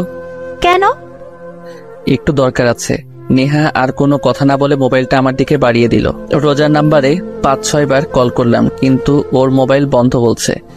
শেষমেশ আর কোনো উপায় না পেয়ে আব্বু আম্মুর রুমে চলে এলাম। আম্মু, আসবো? আমি বলেছি না আমাদের রুমে আসতে পারমিশন নেওয়ার প্রয়োজন নেই। আচ্ছা, সরি। তো নবজাদা, কি বলার জন্য আমাদের কাছে এসেছেন? আব্বু, আমি কালকে রোজাদের বাসায় যেতে চাই। আব্বু আম্মু চোখ বড় বড় করে আমার দিকে তাকিয়ে আছে। কি হলো, তোমরা এইভাবে তাকিয়ে আছো কেন? আব্বু আম্মু একসাথে বলল, না কিছু না। ঠিক আছে। একটা প্রবলেম আছে। কি প্রবলেম? আমি তো রোজাদের বাসা চিনি না। ও ঠিক আছে, আমি তোমাকে অ্যাড্রেস সেন্ড করে দিব। ঠিক আছে। আব্বু আম্মু রুম থেকে বের হয়ে রুমে চলে আসলাম। মাথাটা প্রচন্ড ব্যথা করছিল, তাই ঘুমিয়ে পড়লাম। সকালে ঘুম থেকে উঠে বাম হাতের দিকে তাকিয়ে দেখলাম হাতটা কিছুটা ফুলে গিয়েছে। তারপর ব্যথাটাকে হজম করে নিয়ে ফ্রেশ হয়ে নাস্তা করে সবার সাথে বিদায় নিয়ে রওনা দিলাম নারায়ণগঞ্জ টু খুলনার উদ্দেশ্যে। সকাল 11টা, ড্রাইভ করছিলাম। হঠাৎ মোবাইলে রিয়ার কল আসলো। প্রচুর বিরক্তি নিয়ে ওর কলটা কেটে দিলাম। এক এক করে 6 বার কল করলো, আর 6 বারই আমি ওর কলটা কেটে দিলাম। হঠাৎ আবার ও কল দিল। এবার ওর কলটা রিসিভ করলাম। রিসিভ করতে রিয়া বলল, হ্যালো, শোনো, প্লিজ কল কেটে দিও না। প্লিজ আমার কথাটা একবার শোনো। বলো। নীল, কালকে আমি তোমাকে রেস্টুরেন্টে দেখেছিলাম, আর এটাও জানি তুমি আমার আর আবিরের সব কথা শুনেছ। আমি তোমাকে একটা কথা বলতে চাই। আমি তোমাকে আসলে অনেক ভালোবাসতাম, কিন্তু 1 বছর আগে আমার বোনের বিয়েতে আবিরের সাথে আমার প্রথম দেখা হয়। তারপর ওর সাথে কথা বলতে বলতে ওকে অনেক ভালোবেসে ফেলি। কাল রাতে আবির ওর বাবা মা আর আমার বাবা মার সাথে আমাদের সম্পর্কের কথা বলে, আর তারা রাজি হয়ে যায় আমার আর আবিরের বিয়ের জন্য। আর কিছুদিন পরে আমাদের বিয়ে। প্লিজ নীল, আমাকে মাফ করে দাও, আমাকে ভুলে যাও। আমি জানি তুমি আমাকে অনেক রিয়া, 1 মাস আগে আমার বিয়ে হয়ে গিয়েছে। আমার কথা শুনতে রিয়া একদম চুপ হয়ে গেল, কোনো আওয়াজ হচ্ছে না। আমি আর কিছু না বলে কলটা কেটে দিলাম। প্রায় 10 ঘন্টা জার্নি করে অবশেষে খুলনা পৌঁছালাম। সন্ধ্যা 6টায় রোজাদের বাড়ির সামনে দাঁড়িয়ে আছি। ভিতরে ঢুকতে কেমন যেন ভয় লাগছে। বেশি কিছু না ভেবে কলিং বেল বাজালাম। কিছু সময় পর রোজা এসে দরজা খুলে দিল। রোজা আমাকে দেখতেই ভূত দেখার মতো চমকে উঠলো, আর আমি রোজাকে দেখে একটু অবাক হলাম, কারণ ওর চেহারা একেবারে শুকিয়ে আছে। কি হলো, এমন ভাবে তাকিয়ে আছো কেন? তুই এখানে কেন? আমি এখানে কেন মানে? রোজা যেই কিছু বলতে যাবে তার আগে ভিতর থেকে রোজার আব্বু বলে উঠল, রোজা মা, কে এসেছে? রোজা, কিছু বলতে যাবে তার আগে আমি রোজাকে পাশ কাটিয়ে ভিতরে চলে আসলাম, কারণ রোজা হয়তো এই জন্মে আমাকে বাসার ভিতরে ঢুকতে দিবে না। রোজা আমার পিছন পিছন আসছে আর আমার 14 গোষ্ঠী উদ্ধার করছে। হলরুমে এসে দেখলাম রোজার আব্বু আম্মু সোফায় বসে আছে। রোজার বাবা আমাকে দেখতেই বলল, আরে বাবা নীল, কেমন আছো? আসসালামু আলাইকুম আঙ্কেল আন্টি, আমি ভালো আছি, আপনারা কেমন আছেন? ওয়ালাইকুম সালাম, আমরা ভালো আছি। তো আমার মেয়েটাকে এতদিন আগে পাঠিয়ে দিয়ে তুমি এত লেট করে আসলে কেন? সরি আন্টি, আসলে একটু কাজ ছিল তাই আসতে একটু দেরি হয়ে গিয়েছে। আরে ছেলেটা মাত্র আসলো, ওকে একটু রেস্ট করতে দাও। ঠিক আছে রোজা মা, যা নীলকে রুমে নিয়ে যা। রোজা আমার পিছনে দাঁড়িয়েছিল। পিছনে ঘুরে রোজার দিকে তাকিয়ে আমি ভয় পেয়ে গেলাম, কারণ ও ভুরু কুচকিয়ে আমার দিকে তাকিয়ে আছে। ওর আম্মুর কথা শুনতে আমার কাছে এসে রাগী লোক নিয়ে বলল, ঠিক আছে আম্মু, আমার পেছন পেছন আসেন। রোজার সামনে সামনে হাঁটতে লাগলো আর আমি ওর পিছন পিছন আল্লাহর নাম নিয়ে হাঁটতে লাগলাম। না জানি এই মেয়ে আমার কি অবস্থা করে। যেই লোক নিয়ে তাকিয়েছিল না জানি কি হয়। কিছু সময় পর রোজা একটা রুমের ভিতর ঢুকলো। আমি রুমের ভিতরে ঢুকতেই রোজা আমাকে ধাক্কা মেরে ফ্লোরে ফেলে দিল। ও মাগো, চিৎকার করতেও দিল না, তার আগেই ও আমার মুখ চেপে ধরে বলতে লাগলো, চুপ, একদম চুপ, চিৎকার দিবি না, চিৎকার করলে একেবারে মেরে ফেলবো। একেবারে রেগে গিয়ে ওর চোখ লাল বর্ণ ধারণ করেছে। আর এই দিকে আমার অবস্থা গলাকাটা মুরগির মতো। ফ্লোরে পড়ার সময় আমার বাম হাত কোমরের নিচে ছিল আর ফ্লোরে পড়তে অবস্থা টাইট। হঠাৎ রোজা খেয়াল করলো আমার চোখ দিয়ে পানি পড়ছে। তারপরেও আমাকে না ছেড়ে আমার বুকের উপর বসে দুহাত দিয়ে আমার গলা টিপে ধরলো। আমি না পারতেছি বলতে আর না পারতেছি সহ্য করতে। হঠাৎ রোজা বলতে লাগলো, তুই এখানে কেন এসেছিস? তোর সাথে আমার আর কোনো সম্পর্ক নেই। তুই এক্ষুনি এই বাসা থেকে বের হয়ে যাবি, না হলে তোকে একেবারে মেরে ফেলবো। যা তোর প্রেমিকার কাছে যা। এখানে এসেছিস কেন? কথাগুলো বলতে বলতে রোজা নিজেই কেঁদে ফেললো। রোজার অবস্থা থেকে বুঝতে পারলাম ও প্রচুর অভিমান করেছে, সাথে রেগেও আছে। ও এখন পর্যন্ত আমার গলায় টিপ দিয়ে রাখছে। এখন আমার দম প্রায় বন্ধ হয়ে আসছে। হঠাৎ রোজা আমাকে ছেড়ে দিয়ে আমার উপর থেকে উঠে বেলকনিতে চলে গেল। হয়তো ও ওর চোখের পানি লুকানোর চেষ্টা করছে। রোজা আমাকে ছাড়তে আমি গলা ধরে কাশতে লাগলাম, আর হাতের ব্যথা বলার মতো না।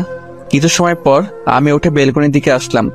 বেলকনিতে আসতে দেখলাম ও ফ্লোরে বসে কান্না করছে। আমি রোজার কাঁধে হাত রাখতেই ও কিছুটা কেঁপে উঠল। সরি, জানি একটা সরিতে তো আর সবকিছু ঠিক হয়ে যাবে না, তারপরে বললাম, তোর শরীর খেতায় আগুন, হাত সরা আমার শরীর থেকে। রোজা উঠে ওর রুম থেকে বাইরে চলে গেল। বুঝতে পারলাম ও প্রচুর পরিমাণে অভিমান করে আছে। এত সহজে ওর এই অভিমান ভাঙা সম্ভব না। আমি বেলকনিতে না থেকে রুমে আসলাম। এতক্ষণ যাবৎ আমি রোজার রুমে ভালোভাবে তাকাইনি। রোজার রুমটা দেখে বেশ অবাক হলাম। ওর রুমটা পুরো গুছানো, সবকিছু সুন্দর করে সাজানো হয়েছে। কিন্তু আমার অবাক হওয়ার কারণ এটা না। আমার অবাক হওয়ার কারণ হচ্ছে বাম পাশের পুরো দেয়ালে রোজার আর একটা মেয়ের ছবি লাগানো। মেয়েটা রোজার থেকে কিছুটা বেশি সুন্দর আর মায়াবীও।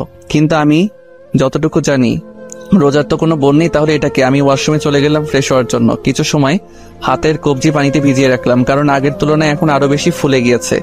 কিছু সময় পর ফ্রেশ হয়ে ওয়াশরুম থেকে বের হলাম। বের হতে দেখলাম রোজা খাটে বসে নাস্তা খাচ্ছে।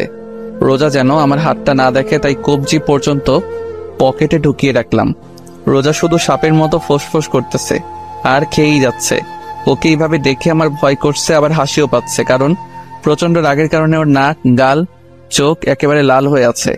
আমি রোজার সামনে গিয়ে বললাম, এত জিদ করলে তোমার ব্লাড প্রেশার বেড়ে যাবে। আমার শরীর, আমি যা মন চায় তা করবো, তোর কি? আর তুই আমার বিছানায় বসেছিস কেন? বলেই আমাকে আবার ধাক্কা দিল আর আমি খাট থেকে সোজা ফ্লোরে পড়ে গেলাম। আর পড়তেই আমার জান যায় অবস্থা। একেবারে চুপ হয়ে রোজার দিকে তাকিয়ে, কান দিয়ে গরম হাওয়া বের হচ্ছে। রোজা আমার অবস্থা দেখে অদ্ভুত দৃষ্টিতে তাকিয়ে আছে। রাতে সবাই একসাথে ডিনার করলাম। কিছু সময় কথা বলে রোজার সাথে রুমে চলে আসলাম। রুমে আসতেই রোজা বিছানায় পুরো মাঝ বরাবর শুয়ে পড়ল আর আমি অসহায় দৃষ্টিতে দাঁড়িয়ে ওর দিকে তাকিয়ে আছি। অনেকক্ষণ হয়ে গেল, এখন আর দাঁড়িয়ে থাকা সম্ভব না, তাই সোফায় বসে পড়লাম। অনেক চেষ্টা করছি যেন ও একবার আমার দিকে তাকায়, কিন্তু তাকাচ্ছেই না। শেষমেশ আর কোনো জায়গা না পেয়ে সোফাতে শুয়ে পড়লাম। কখন যে ঘুমিয়ে পড়লাম বুঝতে পারলাম না। সকালে ঘুমিয়েছিলাম, হঠাৎ হাতে কেমন যেন ঠান্ডা ঠান্ডা অনুভব হচ্ছে, সাথে এমন লাগছে কে যেন কান্না করছে। হালকা চোখ খুলে দেখি রোজা আমার বাম হাতে বরফ ঘষে দিচ্ছে। আর কান্না করছে। ও কান্না কেন করছে তা বুঝতে পারলাম না। হঠাৎ ও বলতে লাগলো, একবার শুধু ঘুম থেকে উঠে দেখো তোমাকে কি করি। আমাকে কাঁদাতে কি তোমার ভালো লাগে যে এত কাঁদাও? যখন থেকে আসছি তখন থেকে শুধু কষ্ট দিয়েই যাচ্ছ। আমাকে কষ্ট দিচ্ছ তা আমি মেনে নিলাম, কিন্তু তুমি নিজের হাতটার এই অবস্থা করলে কিভাবে? তাকে টাকা দিয়ে ফেলে দিয়েছিলাম তার জন্য হয়েছে নাকি আবার? নাকি কালকে আসার সময় আবার ওনার অ্যাক্সিডেন্ট হয়েছিল নাকি? এতক্ষণ যাবৎ রোজা কেঁদে কেঁদে এগুলো বলেই যাচ্ছিল। হঠাৎ রোজা উঠে বেলকনি দিকে দৌড় দিল। বেলকনি থেকে গাড়ি পার্কিং এর জায়গা দেখা যায়। আমার জানা মতে ও আমার গাড়ি দেখতে বেলকনিতে গিয়েছে, যে আসলে আমার অ্যাক্সিডেন্ট হয়েছিল নাকি। কিছু সময় পর আবার এসে হাতে বরফ ঘষে দিতে লাগলো। রোজার কাণ্ড কারখানা দেখে আমার প্রচন্ড হাসি পাচ্ছে, কিন্তু হাসতে পারছি না। ও যেই থ্রেড দিয়েছে আমি চোখ হালকা খুলে রেখেছিলাম। হঠাৎ রোজা আমার চোখের দিকে তাকালো, আর আমি সাথে সাথে চোখ বন্ধ করে ফেললাম। আমি মনে মনে ভাবছিলাম হয়তো দেখে ফেলেছে আমি জেগে আছি। হঠাৎ রোজা বলতে লাগলো, বুঝলাম না, এত ঠান্ডা বরফ তার হাতের মধ্যে লাগিয়ে রেখেছি, কিন্তু ঘুম ভাঙার নাম নিশানা নেই। সোফায় শুয়ে মরে গেল নাকি আবার? হঠাৎ আমার গলায় রোজার হাতের স্পর্শ পেলাম। আমি নিশ্চিত যে ও চেক করছে আমি বেঁচে আছি নাকি মরে গিয়েছি। আমি ওর এই কাজ দেখে আর ঠিক থাকতে পারলাম না, ফিক করে হেসে উঠলাম। আমি হাসতে গড়াগড়ি খাচ্ছি, আর রোজা আমার দিকে ভুরু কুচকিয়ে তাকিয়ে আছে। অনেক সময় হয়ে গেল, কিন্তু আমি এখনো পর্যন্ত হেসেই যাচ্ছি। এখন রোজার রাগ উঠে গেছে। ও দাঁড়িয়ে বলল, শয়তানটা মরে গেলেই ভালো হতো। বলেই রোজা রুম থেকে বের হয়ে গেল, আর আমি উঠে ফ্রেশ হতে ওয়াশরুমে চলে গেলাম। কিছু সময় পর ফ্রেশ হয়ে নিচে এসে সবার সাথে নাস্তা করে আবার রুমে চলে এলাম। রুমে এসে সোজা বেলকনিতে চলে এলাম। কিছু সময় পর রোজা রুমে আসলো। রোজাকে দেখে আমিও বেলকনি থেকে রুমে চলে আসলাম। রুমে আসতে দেখলাম রোজা মুখ ফুলিয়ে খাটে বসে আছে। ওকে এইভাবে দেখতে অনেক কিউট লাগছে। এখন আর খাটে বসলাম না, যদি আবার ধাক্কা মেরে ফেলে দেয়। তাই সোফায় গিয়ে বসলাম, আর এক দৃষ্টিতে রোজার দিকে তাকিয়ে থাকলাম। রোজা অন্যদিকে মুখ ঘুরিয়ে নিল, কিন্তু কিছুক্ষণ পরপরই আমার দিকে তাকাচ্ছে। ওর এইভাবে তাকানো দেখে আমার অনেক ভালো লাগছে। আরো কিছু সময় তাকিয়ে থাকার পর হঠাৎ রোজা বলল, এই আপনি অযথা আমার দিকে তাকিয়ে আছেন কেন? রোজার এইভাবে কথা বলা অনেক মজা লাগছে, কারণ ও কিছুক্ষণ তুই করে বলে, কিছু সময় তুমি, আবার এখন আপনি করে বলছে। আমি ওকে রাগানোর জন্য বললাম, আপু আমি আপনার ছোট, তাই তুমি করে বললেই ভালো হবে। ব্যাস, কাজ হয়ে গিয়েছে। রোজা তো তেলে বেগুনে জ্বলে উঠল। ওই আপু কাকে বললা? হ্যাঁ, তোমাকে আর কাকে বলবো, এখানে তো আর কেউ নেই। আজকে তোকে ছাড়বো না। বলেই খাট থেকে নেমে এসে আমার সামনে দাঁড়িয়ে আমার টি শার্টের কলার ধরে টেনে তুলে বলল, আমি তোর বোন লাগি কুত্তা? বউকে বোন বলতে তোর লজ্জা করে না? কিন্তু আমার বউ তো আমাকে ভালোবাসে না। কে বলছে আমি তোকে ভালোবাসি না? আমি তোকে অনেক ভালোবাসি। সত্যি? রোজা লজ্জায় লাল হয়ে গেল, আমার থেকে সরে গিয়ে বেলকনিতে চলে গেল। আমি রোজার পিছন পিছন বেলকনিতে চলে আসলাম। রোজা এক মনে আকাশের দিকে তাকিয়ে আছে। আমি রোজার পাশে দাঁড়িয়ে বললাম, সরি। কেন? আপু বলার জন্য। রোজা কিছু বলল না। আচ্ছা তোমাকে একটা প্রশ্ন করি। দেয়ালে তোমার সাথে যেই মেয়েটার ছবি, সেই মেয়েটা কে? আমার বেস্ট ফ্রেন্ড ফারিয়া। ও বলেই বাইরে তাকিয়ে রইলাম। ও আর বেঁচে নেই। কি? কেন, কি হয়েছিল? রোজা যা বলো তার জন্য মোটেও প্রস্তুত ছিলাম না, কারণ ওকে কিছু লোক ধর্ষণ করে মেরে ফেলেছে। হোয়াট? 6 বছর আগে একদিন আমি, ফারিয়া, রুহি আর মিম কলেজ থেকে বাসার দিকে ফিরছিলাম। সেদিন ফারিয়ার বার্থডে ছিল, তাই আমরা বললাম আজকে একটু ঘুরে তারপর বাসায় যাব। তারপর আমরা তাই করলাম। 4 জন একসাথে রাস্তায় হাঁটতে লাগলাম আর একে অপরকে পচাতে লাগলাম। রাস্তাটা একটু নিরিবিলি ছিল, তত একটা মানুষ ছিল না। হঠাৎ ফারিয়া বলল, দোস্ত তোরা আইসক্রিম খাবি? আমরা রাস্তার যেই পাশে ছিলাম তার বিপরীত একটা পাশে একটা দোকান ছিল। ফারিয়া হনহন করতে করতে দোকানে চলে গেল, আর আমরা 3 জন ফারিয়ার কাছ থেকে হাসাহাসি করছিলাম। কিছু সময় পর ফারিয়া দোকান থেকে আইসক্রিম নিয়ে আমাদের কাছে আসছিল। যেই রাস্তা পারাপার করতে যাবে সেই সময় ওর সামনে একটা গাড়ি এসে থামলো। গাড়ি থেকে ফারিয়ার এক্স বয়ফ্রেন্ড আর ওর এক বন্ধু বের হয়ে এসে ফারিয়াকে জোর জবরদস্তি করে গাড়িতে উঠিয়ে আবার চলে গেল। আর আমরা 3 জন ওখানেই দাঁড়িয়েছিলাম। আমরা ভেবেছিলাম হয়তো ওরা প্র্যাঙ্ক করছে, কিন্তু 10 মিনিট পার হয়ে গেল, কিন্তু ফারিয়ার আসার কোনো নাম নেই। ওর মোবাইল ট্রাই করলাম, কিন্তু মোবাইল বারবারই বন্ধ বলছে। এখন আমাদের 3 জনের টেনশন হতে লাগলো, আর কিছু না ভেবে ফারিয়ার আব্বুর কাছে কল দিলাম। ফারিয়ার আব্বু ব্যবসায়ী ছিলেন আর আম্মু স্কুল টিচার। কয়েকবার রিং হতেই কল রিসিভ করলো। তারপর তাকে পুরো ঘটনা খুলে বললাম, বিকেল 6টা পর্যন্ত সবাই ফারিয়াকে খুঁজেছি, কিন্তু কোথাও পাইনি। আর কোনো উপায় না পেয়ে আমার আব্বু, ফারিয়ার আব্বু আর ফারিয়ার মামা পুলিশের কাছে অভিযোগ করলো। পুরো 2 দিন পুলিশ ফারিয়াকে খুঁজেছে, কিন্তু তারাও পেল না। অবশেষে ফারিয়ার ছবি পত্রিকায় দেওয়া হলো। 3য় দিন সকাল 10টা বাজে। আমরা সবাই ফারিয়াদের বাসায় ছিলাম। হঠাৎ ফারিয়ার আব্বুর মোবাইলে একটা কল আসলো, কিন্তু কেন জানি কল রিসিভ করার কিছু সময় পরে তিনি অজ্ঞান হয়ে পড়লেন। সবাই ফারিয়ার আব্বুকে ধরে রুমে নিয়ে গেল।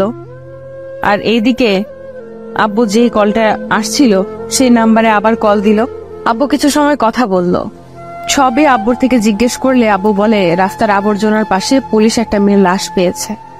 এটা ফারিয়া নাকি চেক করার জন্য যেতে বলেছে। কথাটা শুনতেই আমাদের সবার কলিজাটা কেঁপে উঠল। পুরো বাড়িতে আবার কান্নার রোল পড়ে গেল। কিছু সময়ের মধ্যেই আমরা সেই জায়গায় পৌঁছে গেলাম। পুলিশ বলল রাস্তার একজন লোক আবর্জনা পরিষ্কার করছিলেন, তখন তিনি দেখলেন একটা মেয়ে উলঙ্গ অবস্থায় একপাশে পড়েছিল। তারপর একজন লেডি কনস্টেবল পুলিশ আমাদের লাশের সামনে নিয়ে গেলেন। যখন লাশের শরীরের উপর থেকে কাপড় সরানো হলো, তা দেখে আমার শরীরের পশম দাঁড়িয়ে গেল। একেবারে বাকরুদ্ধ হয়ে মাটিতে বসে পড়লাম। চোখ দিয়ে পানি পড়েই যাচ্ছে। ওর এক চোখ ফেটে গিয়েছে, ঠোঁট থেকে গাল পর্যন্ত চামড়া ছিঁড়ে ফেলেছে। পুরো চেহারায় ও হাজারো হাজারো মারের ছাপ স্পষ্ট দেখা যাচ্ছে। ওকে এমন ভাবে অত্যাচার করেছে যে ওর চেহারা ততটা চেনাই যাচ্ছিল না। পুরো শরীর জখম হয়েছিল, এমন মনে হচ্ছিল কলিজার উপর কেউ পাড়া দিয়ে ধরেছে। তারপর লাশটাকে পোস্টমর্টমের জন্য পাঠানো হলো। আর এইদিকে সবাই শকে চলে গেল ফারিয়ার এই অবস্থা দেখে। ফারিয়ার বাবা মা জিন্দা লাশের মতো চুপ করেছিল। তারপর ওকে কবর দেওয়া হলো, কিন্তু ওর বাবা মা ওকে শেষবারের মতো দেখার সুযোগ পাননি। 1 মাস পর্যন্ত পুলিশ আসামিদের খোঁজ করলেন, কিন্তু আসামি পলাতক থাকায় তারা খুঁজে পাননি। তারা খোঁজ না চালিয়ে কেস ক্লোজ করে দিল। কিন্তু এটা ফারিয়ার বাবা মা মেনে নিতে পারল না। তারা পুলিশের পা পর্যন্ত ধরেছিল যেন ধর্ষণকারীদের শাস্তি হয়, কিন্তু পুলিশ কিছু করলেন না। বর্তমান তাহলে কি ওর দর্শনকারীদের কি কোনো শাস্তি হয়নি?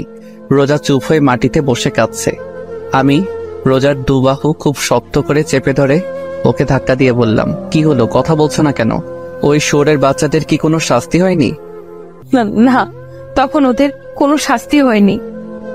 আমি রোজার সামনে থেকে উঠে ছাদে চলে আসলাম। প্রচুর রাগ উঠতেছে। একটা মেয়েকে এমন নির্মমভাবে ধর্ষণ করে হত্যা করার পরেও দর্শকদের কোনো বিচার হলো না। রোজার বলা কথাগুলো ভাবতে লাগলাম।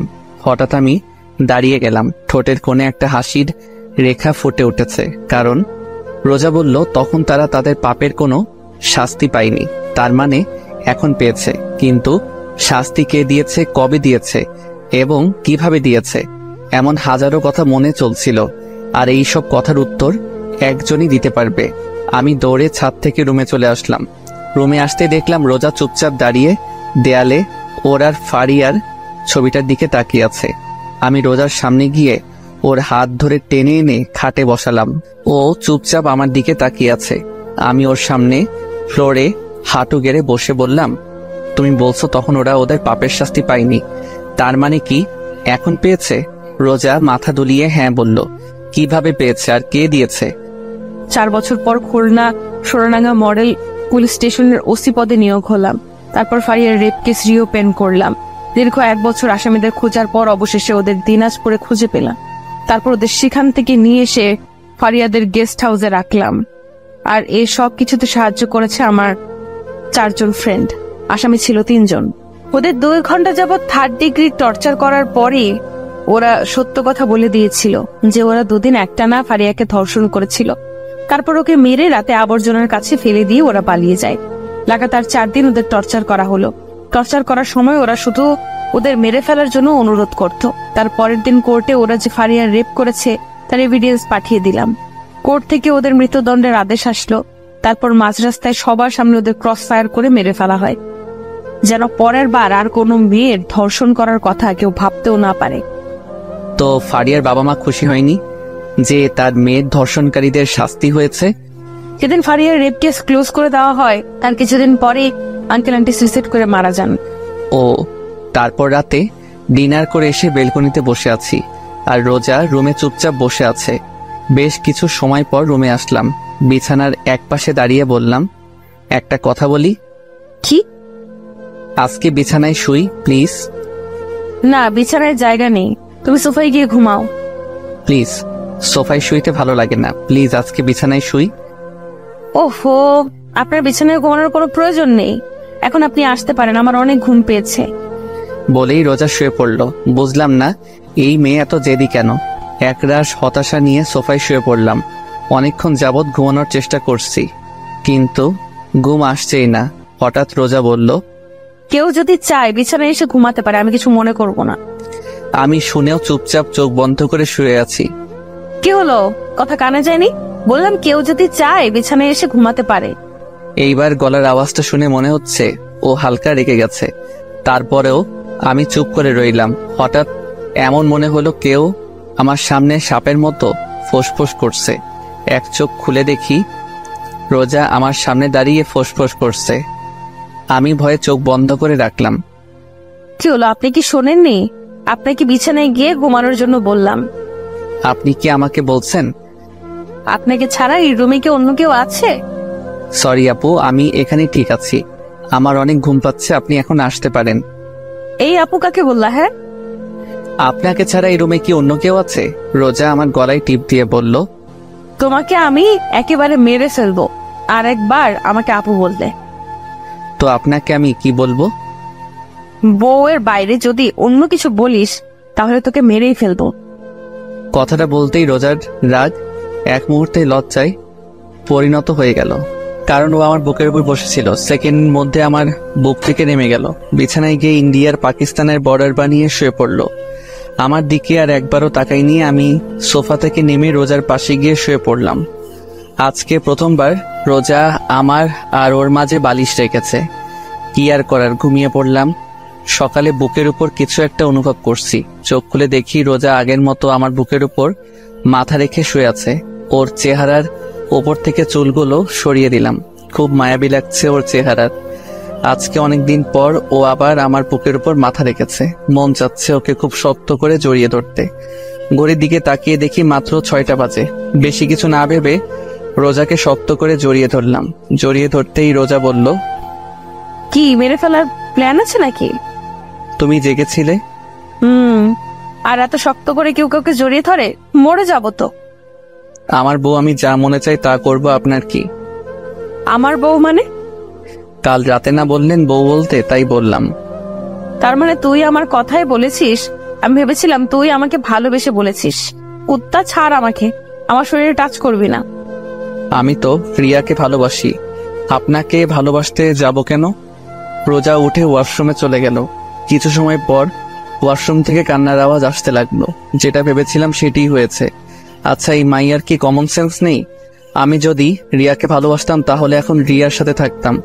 আমি এখানে ওর সাথে কেন থাকতাম? এখন কাঁদতে কাঁদতে বাড়িঘর ভাসিয়ে ফেলবে। সবাই একসাথে বসে নাস্তা করছিলাম। হঠাৎ আমি বললাম, আঙ্কেল একটা কথা বলার ছিল।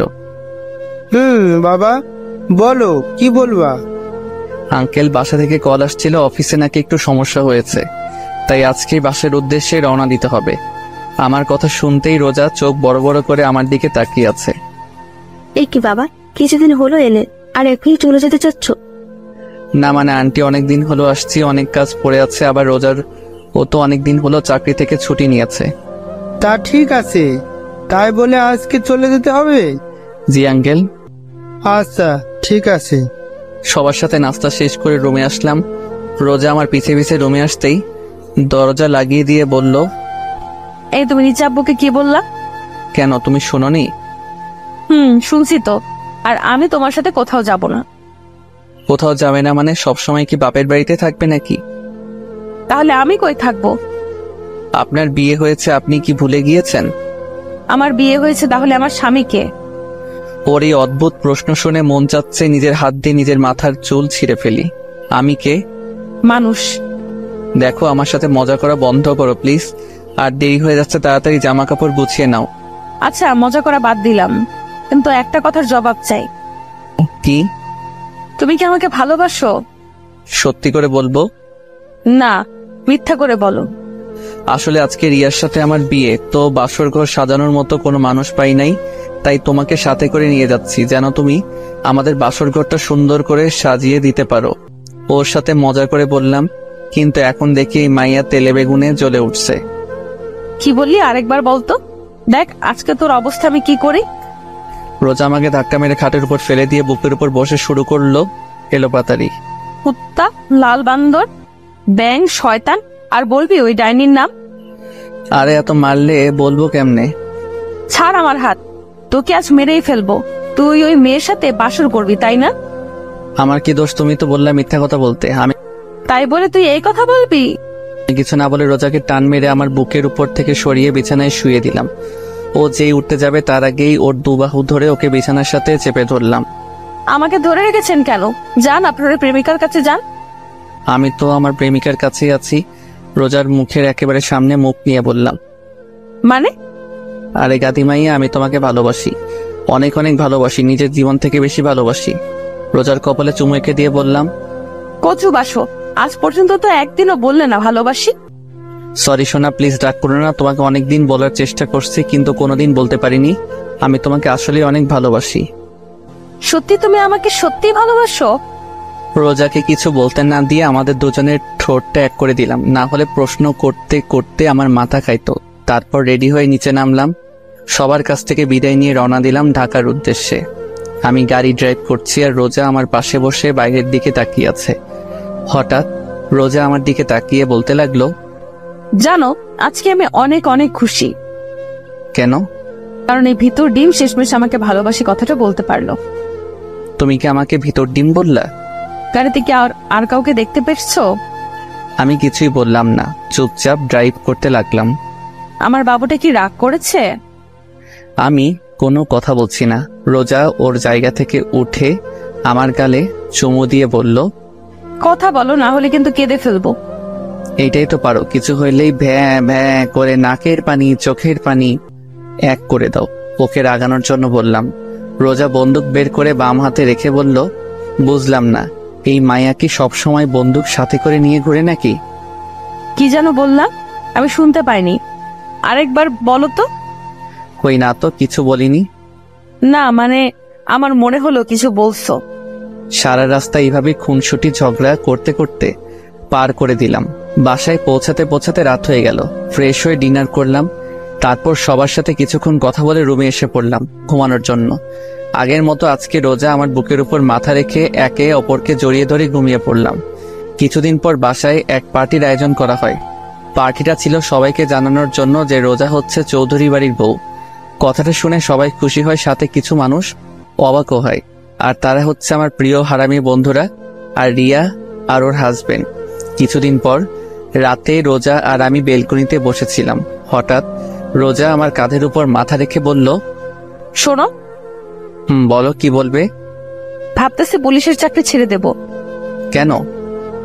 তোমার সাথে তো ঘুরতে পারি না, চাকরি ছেড়ে দিয়ে সারাদিন তোমার সাথে ঘুরবো, মজা করব, প্রেম করব। মায়ের একটাও মাটিতে পড়বে না যদি চাকরি ছেড়ে দেওয়ার কথা আরেকবার বলো। কেন? তুমি আমাকে ভালোবাসো নাকি পুলিশের চাকরিকে? আমি তোমাকে সব থেকে বেশি ভালোবাসি, কিন্তু একটা কথা আছে। রোজা মাথা ঘুরিয়ে আমার দিকে তাকিয়ে বলল, কি? আমি রোজার কানে কানে বললাম, পুলিশ হওয়া আমার ছোটবেলার শখ ছিল। তাই? এইভাবে চলছিল আমাদের সংসার। 7 বছর পরে আজকে অফিস থেকে একটু তাড়াতাড়ি আসলাম।